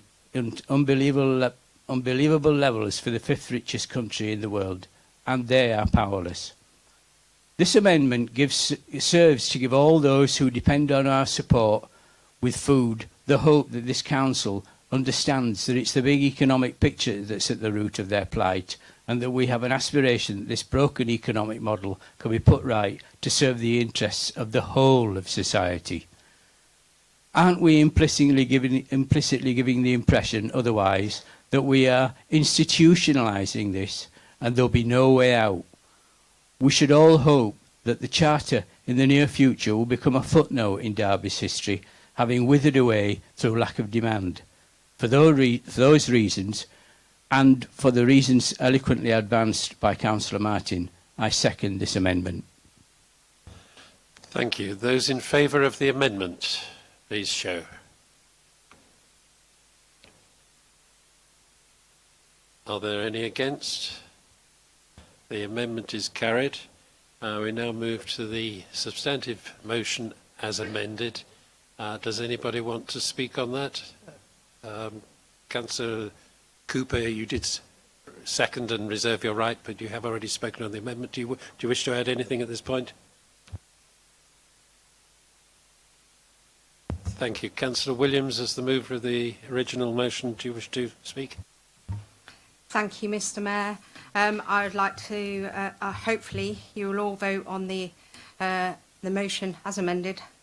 And I would like to thank people for that, because if we don't address and tackle the issues, whether or not over the years it has been caused by different governments or not, we have to be brave here in Derby. We have worked together over the last 18 months. The Poverty and Truth Commission is working very well. The Food for Thought Alliance is an amazing alliance which is changing the way that food poverty is looked at and addressed in this city, and this charter will help us go further. So I appreciate the support from fellow councillors here. If that means that I have to stand up and do this again, I will. I will continue to work with colleagues, and it is cross-party membership on the Poverty and Truth Commission. We are all working together to try and tackle these issues. So I do appreciate the support tonight, and I look forward to taking it further. So thank you very much, Mr. Mayor. Back to you. Thank you. Those in favour of the motion as amended?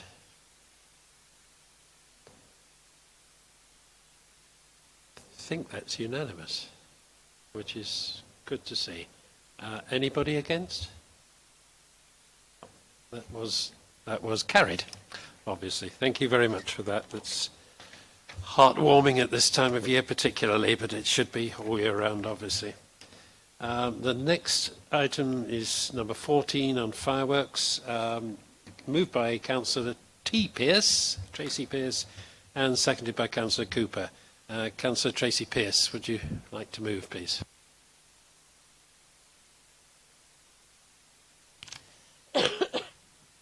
Thank you, Mr. Mayor.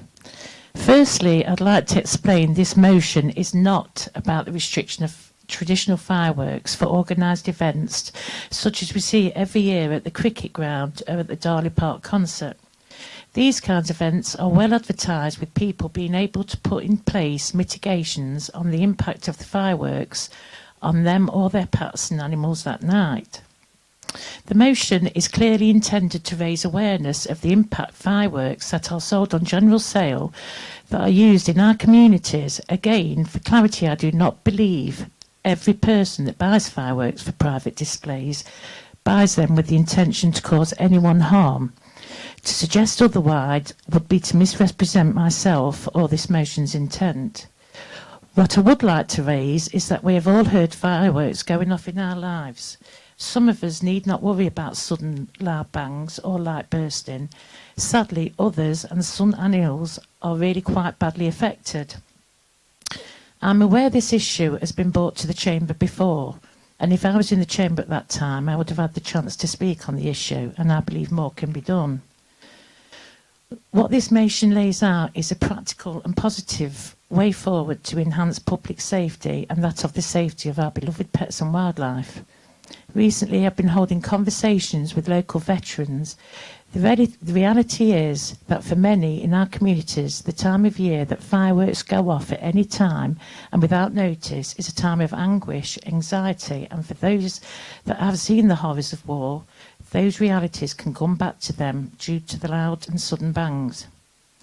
Technology has always also advanced, so some outlets that sell fireworks now sell noiseless fireworks.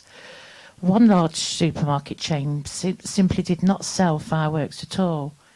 Additionally, we have seen drone displays locally with light displays instead of the traditional firework. This is a step forward for some, and we can see with a recent Derbyshire Live that a recent poll suggested 9 out of 10 people want restrictions on fireworks for general sale. Mr. Mayor, I hope this motion receives support from all the Chamber, and I'd like you to thank you all for listening and reading to this motion. Thank you, Councillor Bez. Councillor Cooper, you've seconded. Do you wish to speak now or hold your peace until I reserve my right to speak. Reserve your right. Okay, thank you. I've got 4 speakers caught my eye. Councillor Repton, Councillor Carr, Councillor Evans and Councillor Graves. Councillor Repton, please. Yeah, Mr. Mayor, it's a bit like Groundhog Day. I remember Wednesday the 25th of October 2020, this council resolved to write to the UK government urging them to introduce legislation to limit the maximum noise levels of fireworks to 90 decibels for those sold to the public consumption. It also, we also passed to encourage local suppliers of fireworks to stock quieter fireworks for public display. What's happened over the last year? Did we write to the government? Did we get a response? Have we encouraged local suppliers for fireworks to stock quieter fireworks? Because before we discuss this again, it's like one of these things, we pass these motions. What's actually happened? Those things were required a year ago today.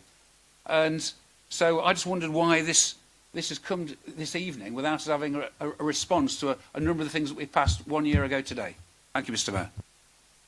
Thank you. Councillor Carr.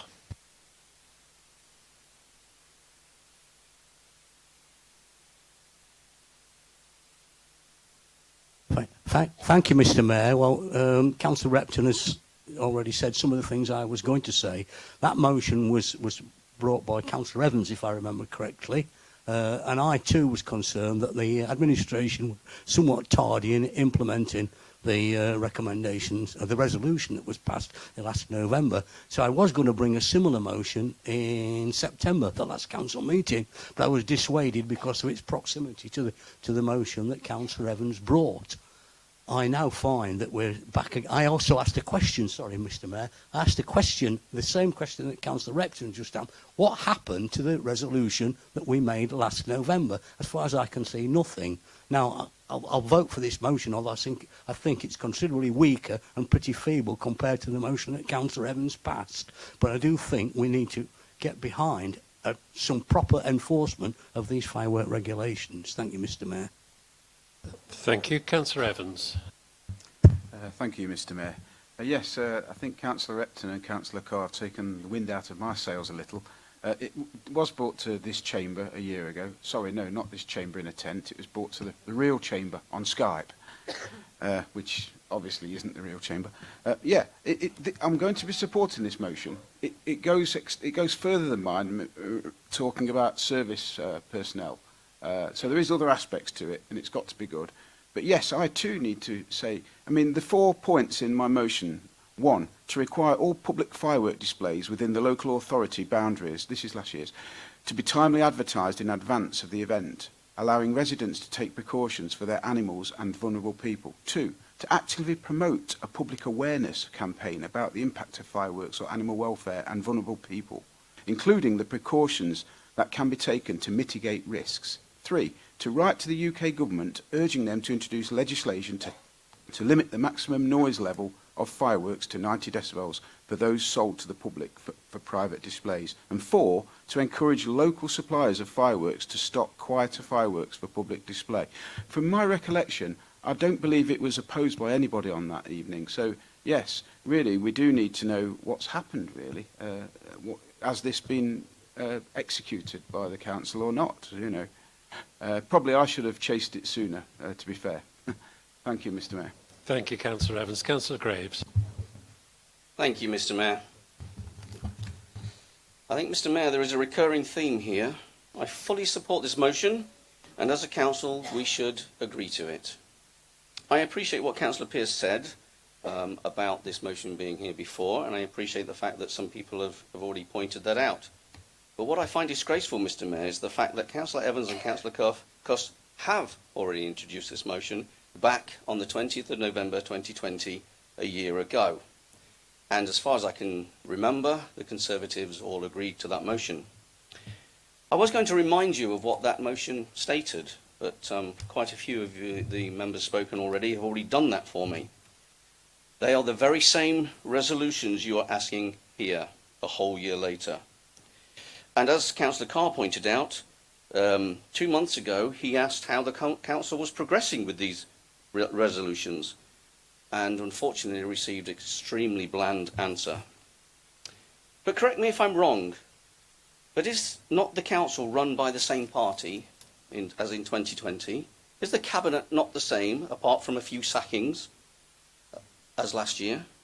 I am therefore wondering what the difference this motion has over the Reform Derby's motion last year. Playing party politics with the council agenda is a very sad indictment of this current administration. Maybe Councillor Pearce and Councillor Cooper could be honest with the electorate and explain what this is all about. Mr. Mayor, what this motion highlights is the fact that in the last 12 months, the Cabinet have ignored, overlooked and dismissed the motion brought to this council back in November 2020.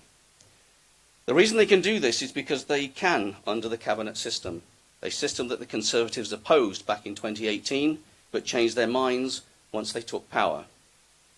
Interestingly, the 2020 motion would have been actioned by now under the more democratic committee system.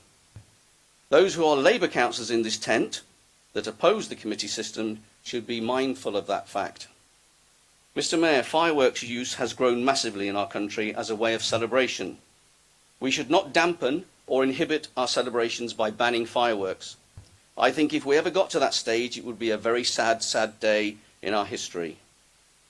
Fireworks were originally designed to be seen, to brighten up the dark night, to bring colour to the skies. Over the years, newer fireworks have been introduced, especially ones that create loud bangs. Unfortunately, Mr. Mayor, those loud bangs have caused misery to many people and many animals, both domestic and wild. I have been a supporter for many years of increasing the showy fireworks and eradicating the more noisy ones. Also surprising this motion, Mr. Mayor, is the second paragraph put by Councillor Pearce and Councillor Cooper.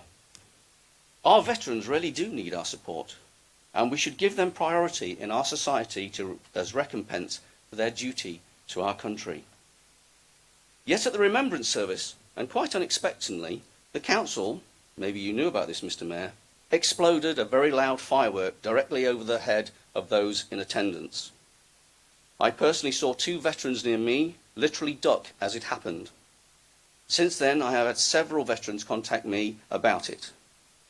If we are going to do this, Mr. Mayor, I hope the Council will take this motion and the one 12 months ago that we all supported in all seriousness.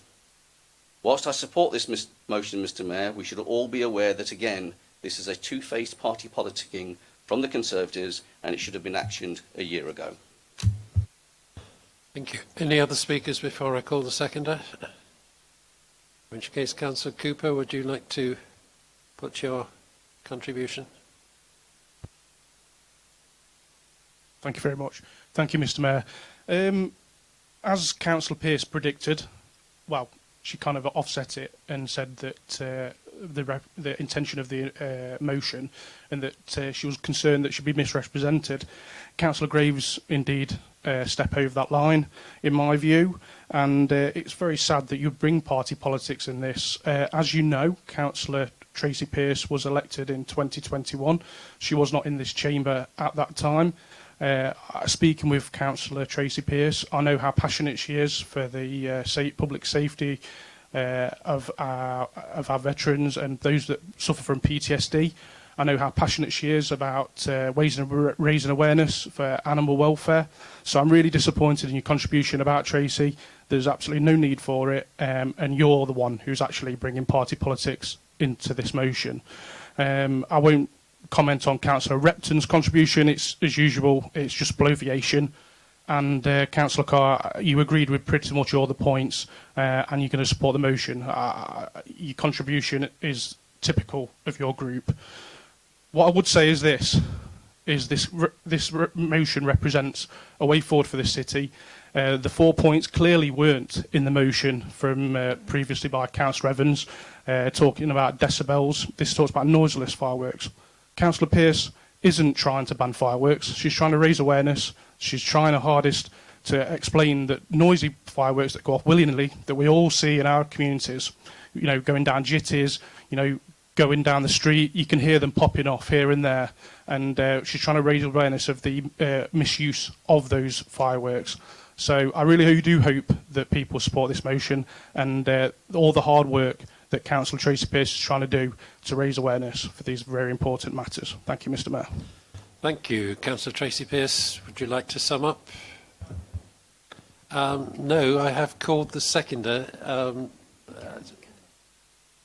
Who is wanting to speak? Councillor Smale before Councillor Tracy Pearce, if you would wait a moment then. Yeah, thank you very much, Mr. Mayor. No one's indicating that this motion is going to replace the one that came to full council 12 months ago. This is just merely supporting the one that happened 12 months ago. It's not going to replace it at all. I think Councillor Cooper mainly hinted on the noiseless aspect. Obviously, that's been a very big part in the last 12 months of how we can have alternative fireworks. Just to explain with what's happened in the last 12 months, yes, I can confirm that a letter was sent. I did confirm this with Sam Dennis. And unfortunately, yes, I know it is a Conservative government right now, and there's always a petition. I think there's a yearly petition that does go to Parliament. It gets debated, and then normally gets chucked out. I think normally the main argument is that we're not in the prohibition of fireworks. Being a true libertarian myself, I don't think we should be looking to ban anything, but also educate people into using alternative methods. So the motion that was presented 12 months ago absolutely still stands now. and we still support that. And the council has been implementing, trying to work with local organisers. Social media comms have been out historically about the safety, the use of fireworks. So this, if anything, is just complementing what Councillor Evans and Councillor Cuss proposed 12 months ago. We're not suggesting for one reason or another that we're going to overlook anything else. All we want to do is strengthen it by including a more diverse range in noiseless fireworks. Thank you very much, Mr. Mayor. Thank you. Councillor Tracy Pearce.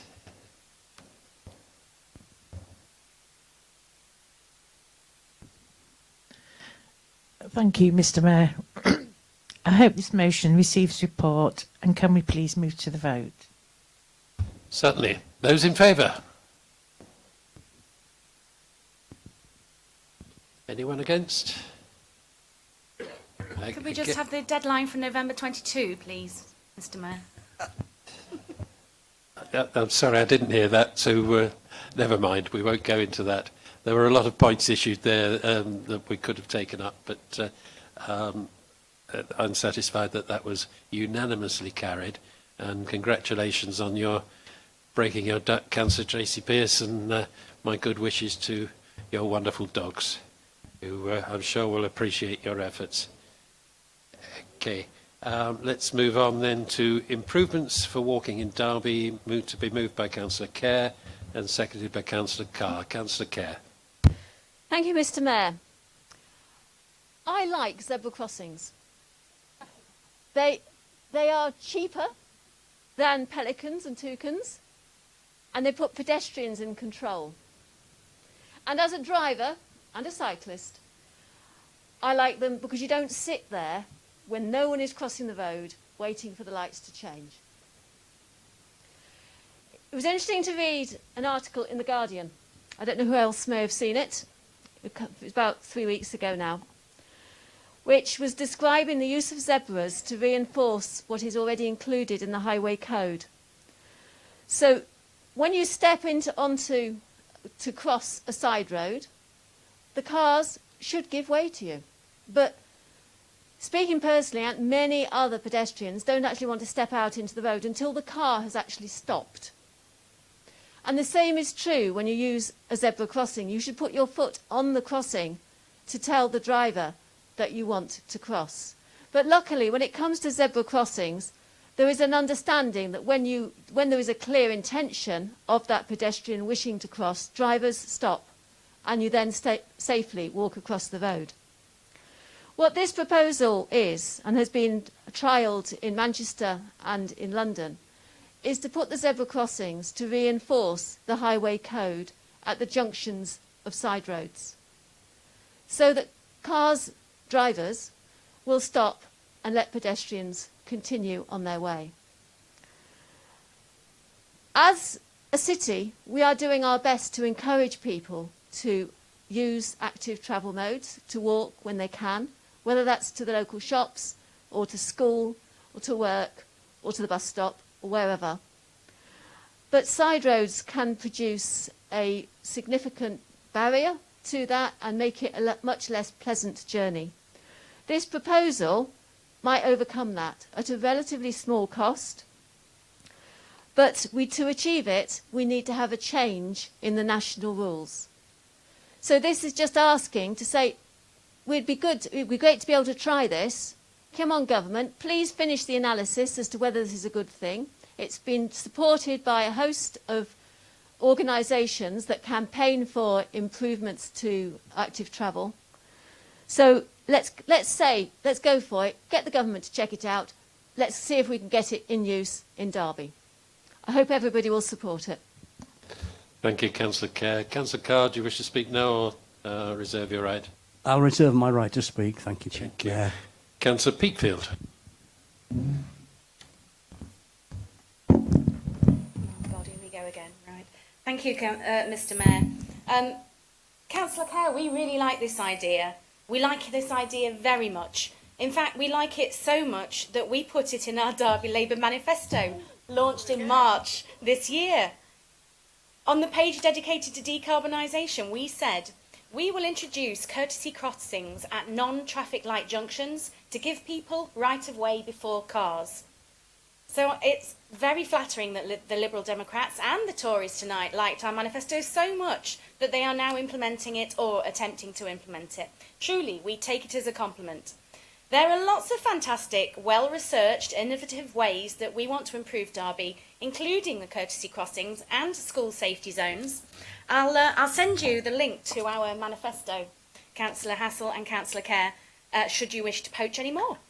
And of course, we welcome this motion. And should the residents of Derby wish to see this and many more wonderful, positive, pedestrian and pedal-centric initiatives delivered in Derby, then please vote for Labour on March the 5th, 2022. We have more ideas in our 22 manifesto, but like this year, the Conservative and Liberal Democrat parties will just have to wait until we publish it before you can copy our homework. I don't think anybody will be voting on March the 5th, 2022. May. I think it's the second time people don't know what day it is today. May the 5th, 2022. Councillor Hassel, then Councillor... all right. Thank you, Mr Mayor. Just for clarification... Get it right. It is as clear as your manifesto, sir. So, just for clarification, at school, people used to copy my homework, and I have no intention of copying yours. And just for, if you beg my indulgence for 2 minutes, Mr Mayor, I would like to just put out there that just over a week ago, I offered the opportunity for this group of people and councillors to come cross-party to discuss the climate commitment that this council can put towards helping us with our environmental endeavours. It is sad and unfortunate that I have yet to receive anything other than a passing reply from our Liberal colleagues that they will indeed engage in that process or indeed talk to one another about it. Reform have yet to reply. The self-appointed flag wavers of our democracy for the committee system who barely turn up to their appointments and quite frankly barely make it to the end of many meetings, as one of their members has already disappeared. It's sad that they feel so passionate about the committee system that they have failed to come to what I think is the most important aspect facing this council, bar none. The opportunity is still presented to them. If they don't feel it is worthy or warrants their time, then that is their position. Equally, from our Labour colleagues, again, I have to sort of question their climate agenda credibility if they're not willing to work with us on this when their own leader is very passionate about collaboration and working together. So that aside, Mr Mayor, the motion, we are very much in favour. I do have concerns around the safety aspect of it, and any letter I do write will reiterate the safety aspects that need to be considered within it. The trials in Greater Manchester do focus predominantly on low traffic residential areas and not in city centres as far as I can make out. And actually it does sort of complement a proposed amendment to the Highway Code of Rule 170, where Councillor Kerr alluded to that pedestrians should be given way to by vehicular traffic should they step into the road. This amendment actually says that if they're beginning to cross, then vehicular traffic will actually have to give way. Like I say, safety is paramount, and I will reiterate that a lot, as I'm sure you will agree that is the overriding aspect for this. The trials themselves have stated that 7 out of 10 drivers give way for this type of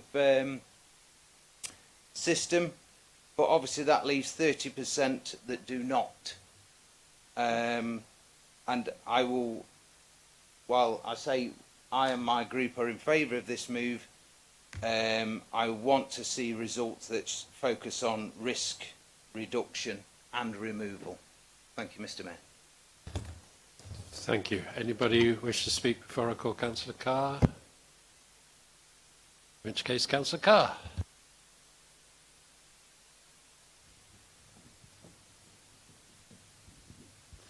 Thank you, Mayor. I sense that the meeting is generally in favour of this motion, although there have been... I have to apologise to Councillor Pinfield. I wasn't aware that it was in their manifesto, but they don't have a monopoly on good ideas anyway. So, sorry? What's he talking about? Carry on, Councillor Carr. Ignore the hecklers on the front row. The hecklers, yeah, yes. Well, I don't have any more to say, Mayor. I think I move the motion, and I hope you all support it. Thank you. Councillor Kerr has moved the motion. Do you wish to sum up? No? Okay. Those in favour of the motion, please show. Aren't we doing well this evening? Anybody against? Great, that is carried. I hope there can be a crossing on Gower Street. You come down Babington Lane and want to carry on, like hundreds and hundreds of pedestrians are vastly outnumbering the cars who turn left at that point. They're supposed to turn left, and our officers have never got round to putting a crossing there, and I think they jolly well ought to. And it ought to be one of those rainbow ones that celebrates LGBT rights at the same time, which they also tell us we can't have, although they have them in other cities. Perhaps I'm speaking after the motion has been carried, so we'll see. Okay. The final item then is item 16, violence against women and girls, to be moved by Councillor Lind and seconded by Councillor Skelton. Councillor Lind. Thank you, Mr. Mayor. Violence against women and girls is a serious issue in our society, and violence against women and girls has a detrimental impact on individual women, their dependents, their communities, and society as a whole. Women from Black, Asian, and ethnic minority backgrounds, deaf and disabled women, and LGBT+ women are more likely to experience harassment, discrimination, and abuse. Women from diverse backgrounds experience abuse differently, and male power is used against them differently. Women living in poverty are particularly vulnerable to experiencing violence and face disproportionate challenges in accessing the necessary support to make them safe. Lack of access to secure housing, precarious employment, difficulty accessing social security, and poverty work to keep women in abusive situations. There are on average 12 honour killings every year in the UK, where women are killed due to the belief that they have brought shame or dishonour upon their family. Street harassment and violence against women and girls is endemic in the UK. 80% of women of all ages have been sexually harassed in public, with 90% of these women not reporting it as they don't believe it will make a difference. 97% of young women have been sexually harassed, with 96% not reporting it due to the same reasons. 1 in 2 women are sexually harassed in the workplace. 1 in 3 women will experience domestic violence in their lifetime. 1 in 5 women will be raped in their lifetime. 2 women a week are killed by a current or former partner, and this rose to 3 a week during lockdown.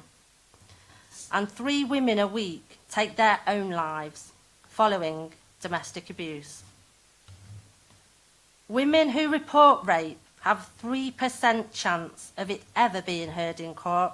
Most women who survive domestic violence do not receive justice from the criminal justice system. Male violence against women and girls is part of a broader culture of misogyny in our society. Perpetrators of serious violence usually have a history of inflicting abuse and harassment against other women and girls. Tackling violence against women and girls means dismantling this culture.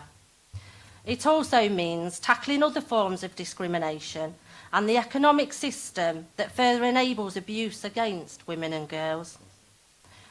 The seeds of violent behaviour are often sown at a young age, and if the right interventions are not made in time, then the problem continues to perpetuate. We believe that a justice system that allows one of the most heinous crimes to be effectively decriminalised is not fit for purpose.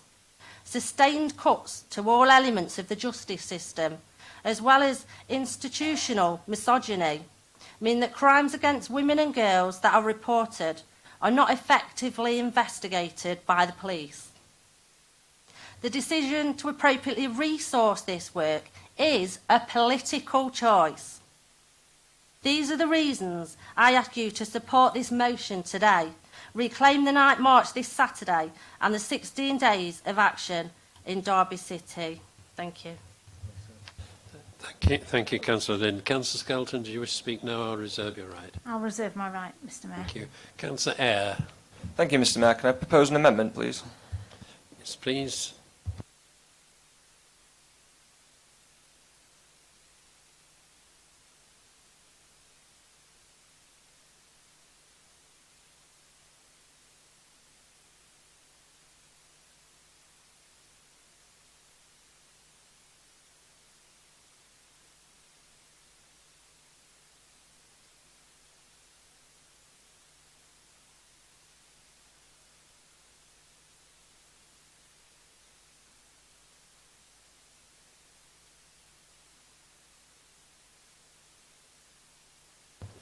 Is the amendment seconded? Councillor Tracy Pearce, thank you. This amendment deletes the following words from the final paragraph. Quote, call on Derbyshire Constabulary to prioritise investigating crimes against women and girls and ask them to ensure women are treated with the required sensitivity and feel comfortable reporting incidents. And the addition of the following words in their place: continue to work closely with Derbyshire Constabulary to investigate and prevent crimes against women and girls and support their efforts to ensure that women and girls are always treated with the required sensitivity and feel comfortable reporting incidents. Has everybody got that copy now? In which case, I'll ask Councillor Eyre to move. Thank you, Mr Mayor.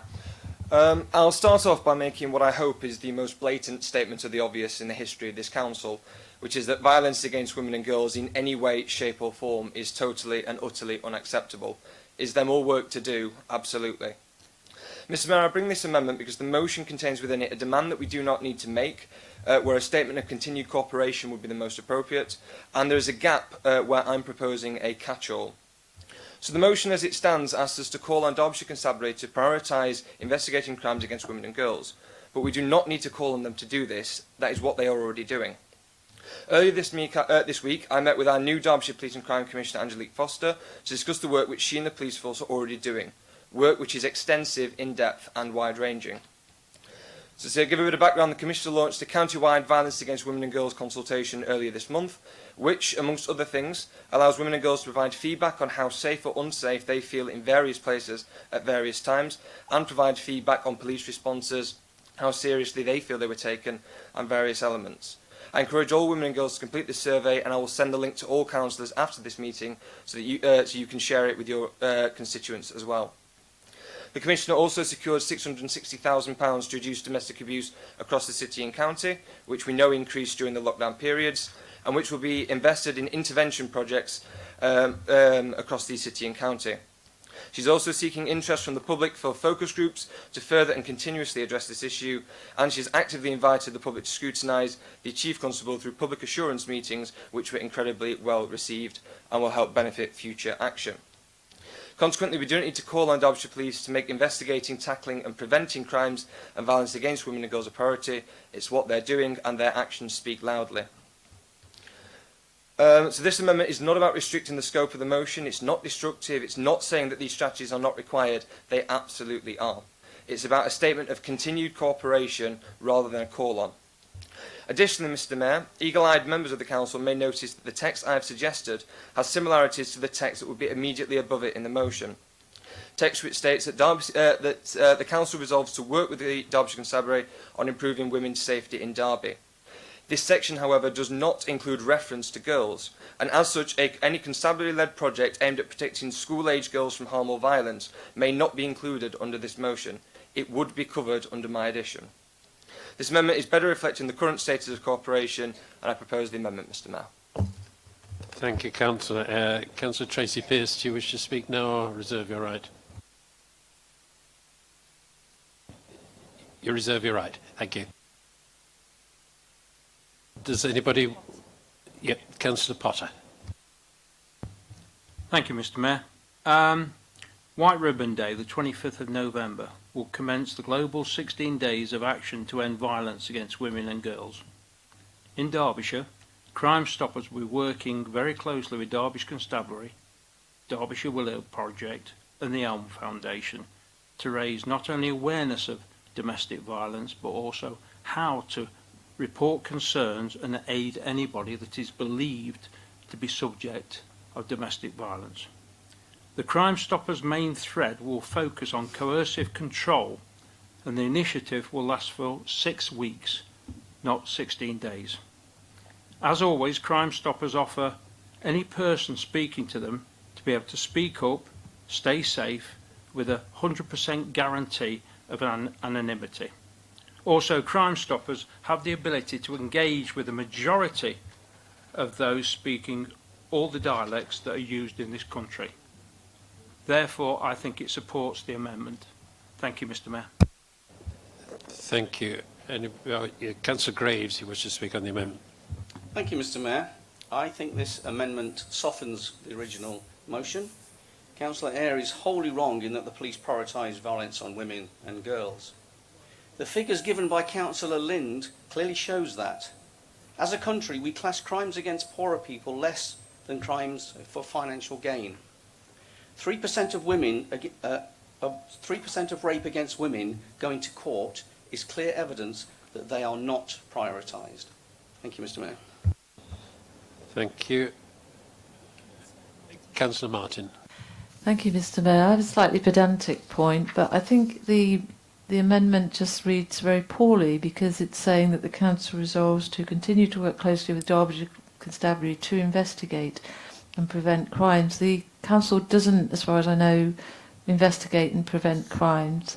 So, you know, I don't. Okay, maybe people may think this is pedantic, but if it were to be passed, it needs to say something like to work closely with Derbyshire Constabulary to support them to investigate, you know, in their work, something investigating and preventing crimes against women and girls. So, it just is inaccurate. The Council doesn't investigate crimes. Thank you. As a fellow pedant, I understand what you're saying, but I think everybody understands the sentiment of the amendment. Councillor Skelton. Thank you, Mr Mayor. I mean, the amendment may well have been well-intentioned, but as Councillor Martin's just told us, it is poorly worded, and I would ask that people therefore don't support it, and we just retain the word that the constabulary prioritise. I mean, we can say, you know, we are pleased that they have started to do work on this. Nobody's denying they haven't. But we would just like to give our voice and say, you know, yes, we are pleased to see you are prioritising, and just add our weight behind what they're doing. And I think that is actually reflected in the original text, Mr Mayor. So I would ask people not to support this amendment. Thank you. Thank you. Anybody else wish to speak on the amendment? In which case I'll put it to the vote. Those in favour of the amendment, please show.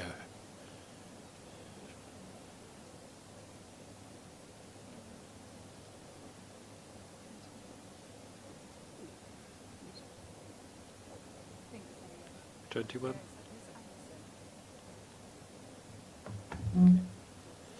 Please keep your hands. Can you just raise your hands on the back row, please, if you can't quite see? Thank you.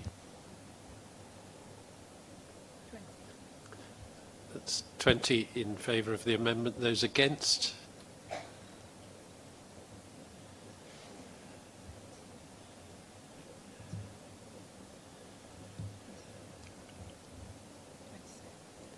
(20) 26. That amendment is lost.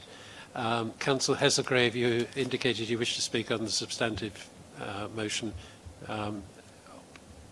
You're shaking your head. Would you like to speak? Wait till you've got a microphone, please. Thanks. Mr. Mayor, I'd like to propose an amendment. Fine, let's do that. Has it a seconder?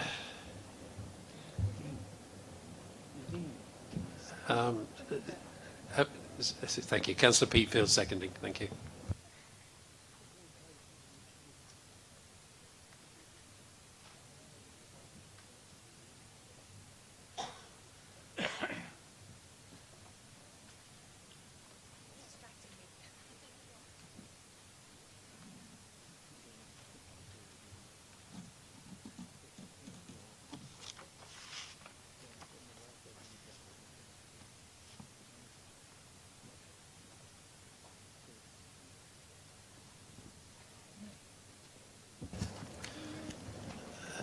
This amendment is the addition of the words at the conclusion of the third bullet point in the final paragraph, quote, seeking details of the work of all schools in the City of Derby are undertaking to challenge this and developing a resource base of good practice and effective strategies already identified by schools to further this aim, making girls' lives safer online, on social media, at home, at school, and out and about.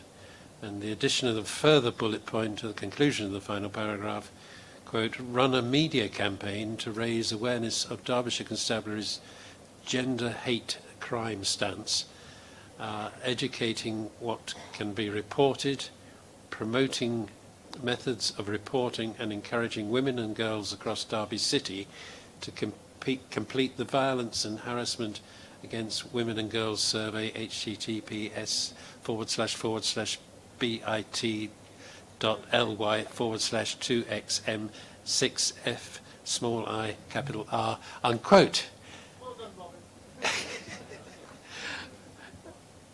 And that's moved by Councillor Heselgrave. Would you like to speak to it, please? Thank you, Mr. Mayor. My group fully supports the thrust of this important motion, but we feel that some areas need to be bolstered by specifying some things that the Council itself can do to effect the societal changes the motion seeks to further. I shall address the amendment element concerning the resolution that Council works with schools, whilst wholeheartedly supporting Councillor Peatfield's forthcoming coverage of our other edition, focusing on raising the issues profiled in the city and gathering women and girls' experience through an online police survey. I feel more is to be gained by being prescriptive as to the nature of this work with schools. The Department of Education wrote in September this year with advice to all schools on sexual violence and harassment between children in schools and colleges. The advice presents evidence on the prevalence of this among the age range 5 to 19, and I assert that what follows eloquently makes the case for the substantive motion and for its enhancement by this element of the amendment. The DfE advises that it is more likely that girls will be the victims of sexual violence and sexual harassment, and more likely it will be perpetrated by boys. Ofsted review of sexual abuse in schools and colleges revealed how prevalent sexual harassment and online sexual abuse is for children and young people, and that the issues are so widespread they need addressing for all children and young people. In the year ending March 2019, the police recorded over 70,000 sexual offences with data to identify the victim as a child. 27% of these were rape offences. This total is for recorded crimes, Mr Mayor. An NSPCC report in 2020 found that girls are particularly vulnerable to sexual abuse, accounting for around 90% of victims of recorded rape offences against 13 to 15-year-olds. Girl Guiding Girls 2021 research briefing, It Happens All the Time, found that 67% of girls and young women aged 13 to 18 surveyed have experienced sexual harassment at school from another student, and that 29% first experienced sexual harassment when they were just 11 to 13 years old. Almost a quarter of female students and 4% of male students at mixed-sex schools have been subjected to unwanted physical touching of a sexual nature while at school. The advice advocates that all schools and colleges develop a planned curriculum to address this as part of a whole school approach. It advises this curriculum activity should feed into all subject areas and be age and stage of development appropriate, covering such topics as, where appropriate for that age, healthy and respectful relationships, what respectful behaviour looks like, consent, body confidence and self-esteem, prejudice behaviour, that sexual violence and sexual harassment is always wrong, and addresses cultures of sexual harassment. Whilst many of our schools in Derby may already have things in place for this, I'm sure they would appreciate support on useful resources and good practice, along with hopefully lots of examples of how this strand, which has rightfully gained more prominence, permeates the learning journey. I would expect that the next Ofsted framework for inspection will make specific reference to seeking evidence through inspection that schools clearly have this in place. Putting the role of schools in context regarding the motion as a whole, violence against women is of course not a new phenomenon. It's sadly been around since humankind started walking the earth, and is transmitted preponderantly from one generation of males to the next. We've got to break that cycle, and schools, working of course with parents or carers and the children and young people in their charge, are one of the heavy lifting tools in our armament to achieve this. Mr Mayor, they deserve our support and backing in this vital and potentially liberating mission, and I call on all fellow councillors to support this amendment and the other section of the amendment which will follow in discussion, which serves to enhance the substantive motion as tabled. Thank you, Councillor Hasselgrave. Councillor Peatfield, do you wish to reserve your right or speak now? I'll speak now, thank you, Mr Mayor. I'll stay set down so that my microphone hopefully behaves. I'll be brief. We recognise that as a council we are reliant on outside bodies such as the government to change the law and the police to uphold it. However, we do believe that there is one small ripple that we can cause as a council that could help a wave of women and girls, and that is to vocalise, support, promote and educate. The Derbyshire Constabulary are protecting more victims thanks to reports on gender hate crime, and since it was launched in April, almost 60 people have come forward since the force started to record gender hate. But we do need more people to know about it in the first place, and we believe that by adding this amendment we can raise awareness across the city, and especially at the beginning of the 16 days of violence against women and girls activism. We as a council can take this simple action of running a media campaign that raises awareness of the Constabulary's gender hate crime stance. We can educate people on what can be reported, promote how they can report it, and encourage women and girls across the city also to complete the survey that has been put out on violence and harassment against women and girls. Thank you, Mr Mayor. Thank you. Councillor Williams. Thank you, Mr Mayor. I see absolutely no point in objecting to this amendment. We can absolutely seek the details and work with the schools across the city.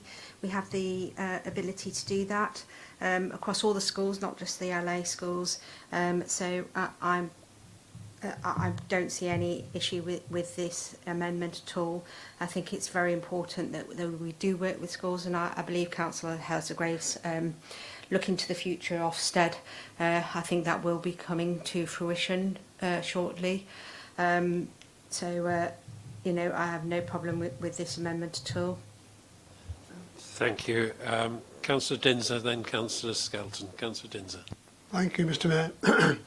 Yeah, I mean, I think I support the substantive motion, and I think it's been enhanced greatly by the amendments put forward by Councillor Hazelgrave and Councillor Peatfield. Being the previous Police and Crime Commissioner, it was quite clear to me, despite all the hard work of the constabulary and the domestic abuse services, which the 600 million extra funding will make an impact, but I dare say it will still not be enough, because support for victims continues to be increased and spread more widely. Councillor Peatfield, the amendment about raising the media profile of what is and can be done is something really important. She mentions the gender hate crimes position, which was implemented in April 2021. It was something I worked with the Chief Constable to have in place following the success of Nottinghamshire Constabulary, who 4 or 5 years ago, with their then Chief Constable, a female Chief Constable who herself was harassed and had sexual abuse against her. That has meant that it will add an additional arm to the current initiatives available to give greater confidence to women and girls who suffer violence and abuse, physical and mental and emotional. And I think this motion is really important to support. I hope we get a unanimous support for the amended motion, because I think the amendments do enhance it. And we do need to capture the continuum that is suffered by women and girls, from rape and murder to catcalling and names being called when they're walking down the street. The gender hate position of Derbyshire Constabulary from April will enhance this work, but the City Council, through this motion, can play its part as a very important partner in protecting women and girls in this city. So I totally support the amendments because they enhance the original motion, and I totally support and encourage everybody to support Reclaim the Night Derby on March the 27th. And we, as men, should do our part and attend at 8 o'clock at the City Council steps to offer our support to that event on Saturday. Thank you. Do we know what day it is? You said March the 27th. I think you meant November the 27th. All right, just for clarity, but I don't wish to take away from anything you said. Mr. Mayor, thank you for the third intervention on the days. And, Councillor Skelton. Thank you, Mr. Mayor. I very much welcome this amendment put by Councillor Hazelgrave and Councillor Peatfield. I think it really does add something really substantive to the motion, and I just encourage everybody to support it. Thank you. It sounds like we have a consensus on the amendment. Can we put it to the vote then? Those in favour of this amendment, please show. I think that's unanimous again. So is there anybody against? Thank you. We now move to the substantive amendment, which has been substantively amended. Councillor Skelton, you were the seconder. Do you wish to add anything? Just briefly.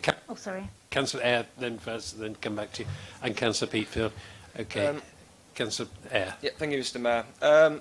Sad to see my amendment fail, especially for the reason that it did. I don't believe anyone was in doubt about what it meant. Would we investigate crimes up to prosecution? No, but would we investigate data and information, circumstances, preventive methods alongside the constabulary? Yes, but I will leave that there.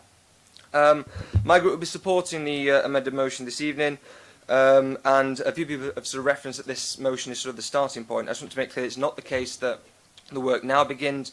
It's not the case that we haven't been working on this topic already. So the City Council, the Constabulary and partners from across the city have done a vast amount of work on this, including through the first round of the Safer Streets Fund, where we're focusing on the night vision cameras, the public realm improvements, the improved lighting to increase protection, security and visibility. We have the new domestic abuse and sexual violence officer who's joined our officer team, and we've been awarded with the £600,000 to respond to the new Domestic Abuse Act, with the funding primarily looking at refuges for victims and survivors, including the issue of where victims and survivors have older male children. Looking ahead to the future, we've also been awarded with the £550,000 in the third round of Safer Streets funding, which was the maximum that we could receive. I won't list every project included in this bid, but the funding set again for increased CCTV and lighting improvements, the active bystander training, so again that educating men aspect, how can we get involved as active bystanders in the best way possible. Get Home Safely and Allies of Women workshops, again echoing some of the comments that have already been made, and the LED technology in...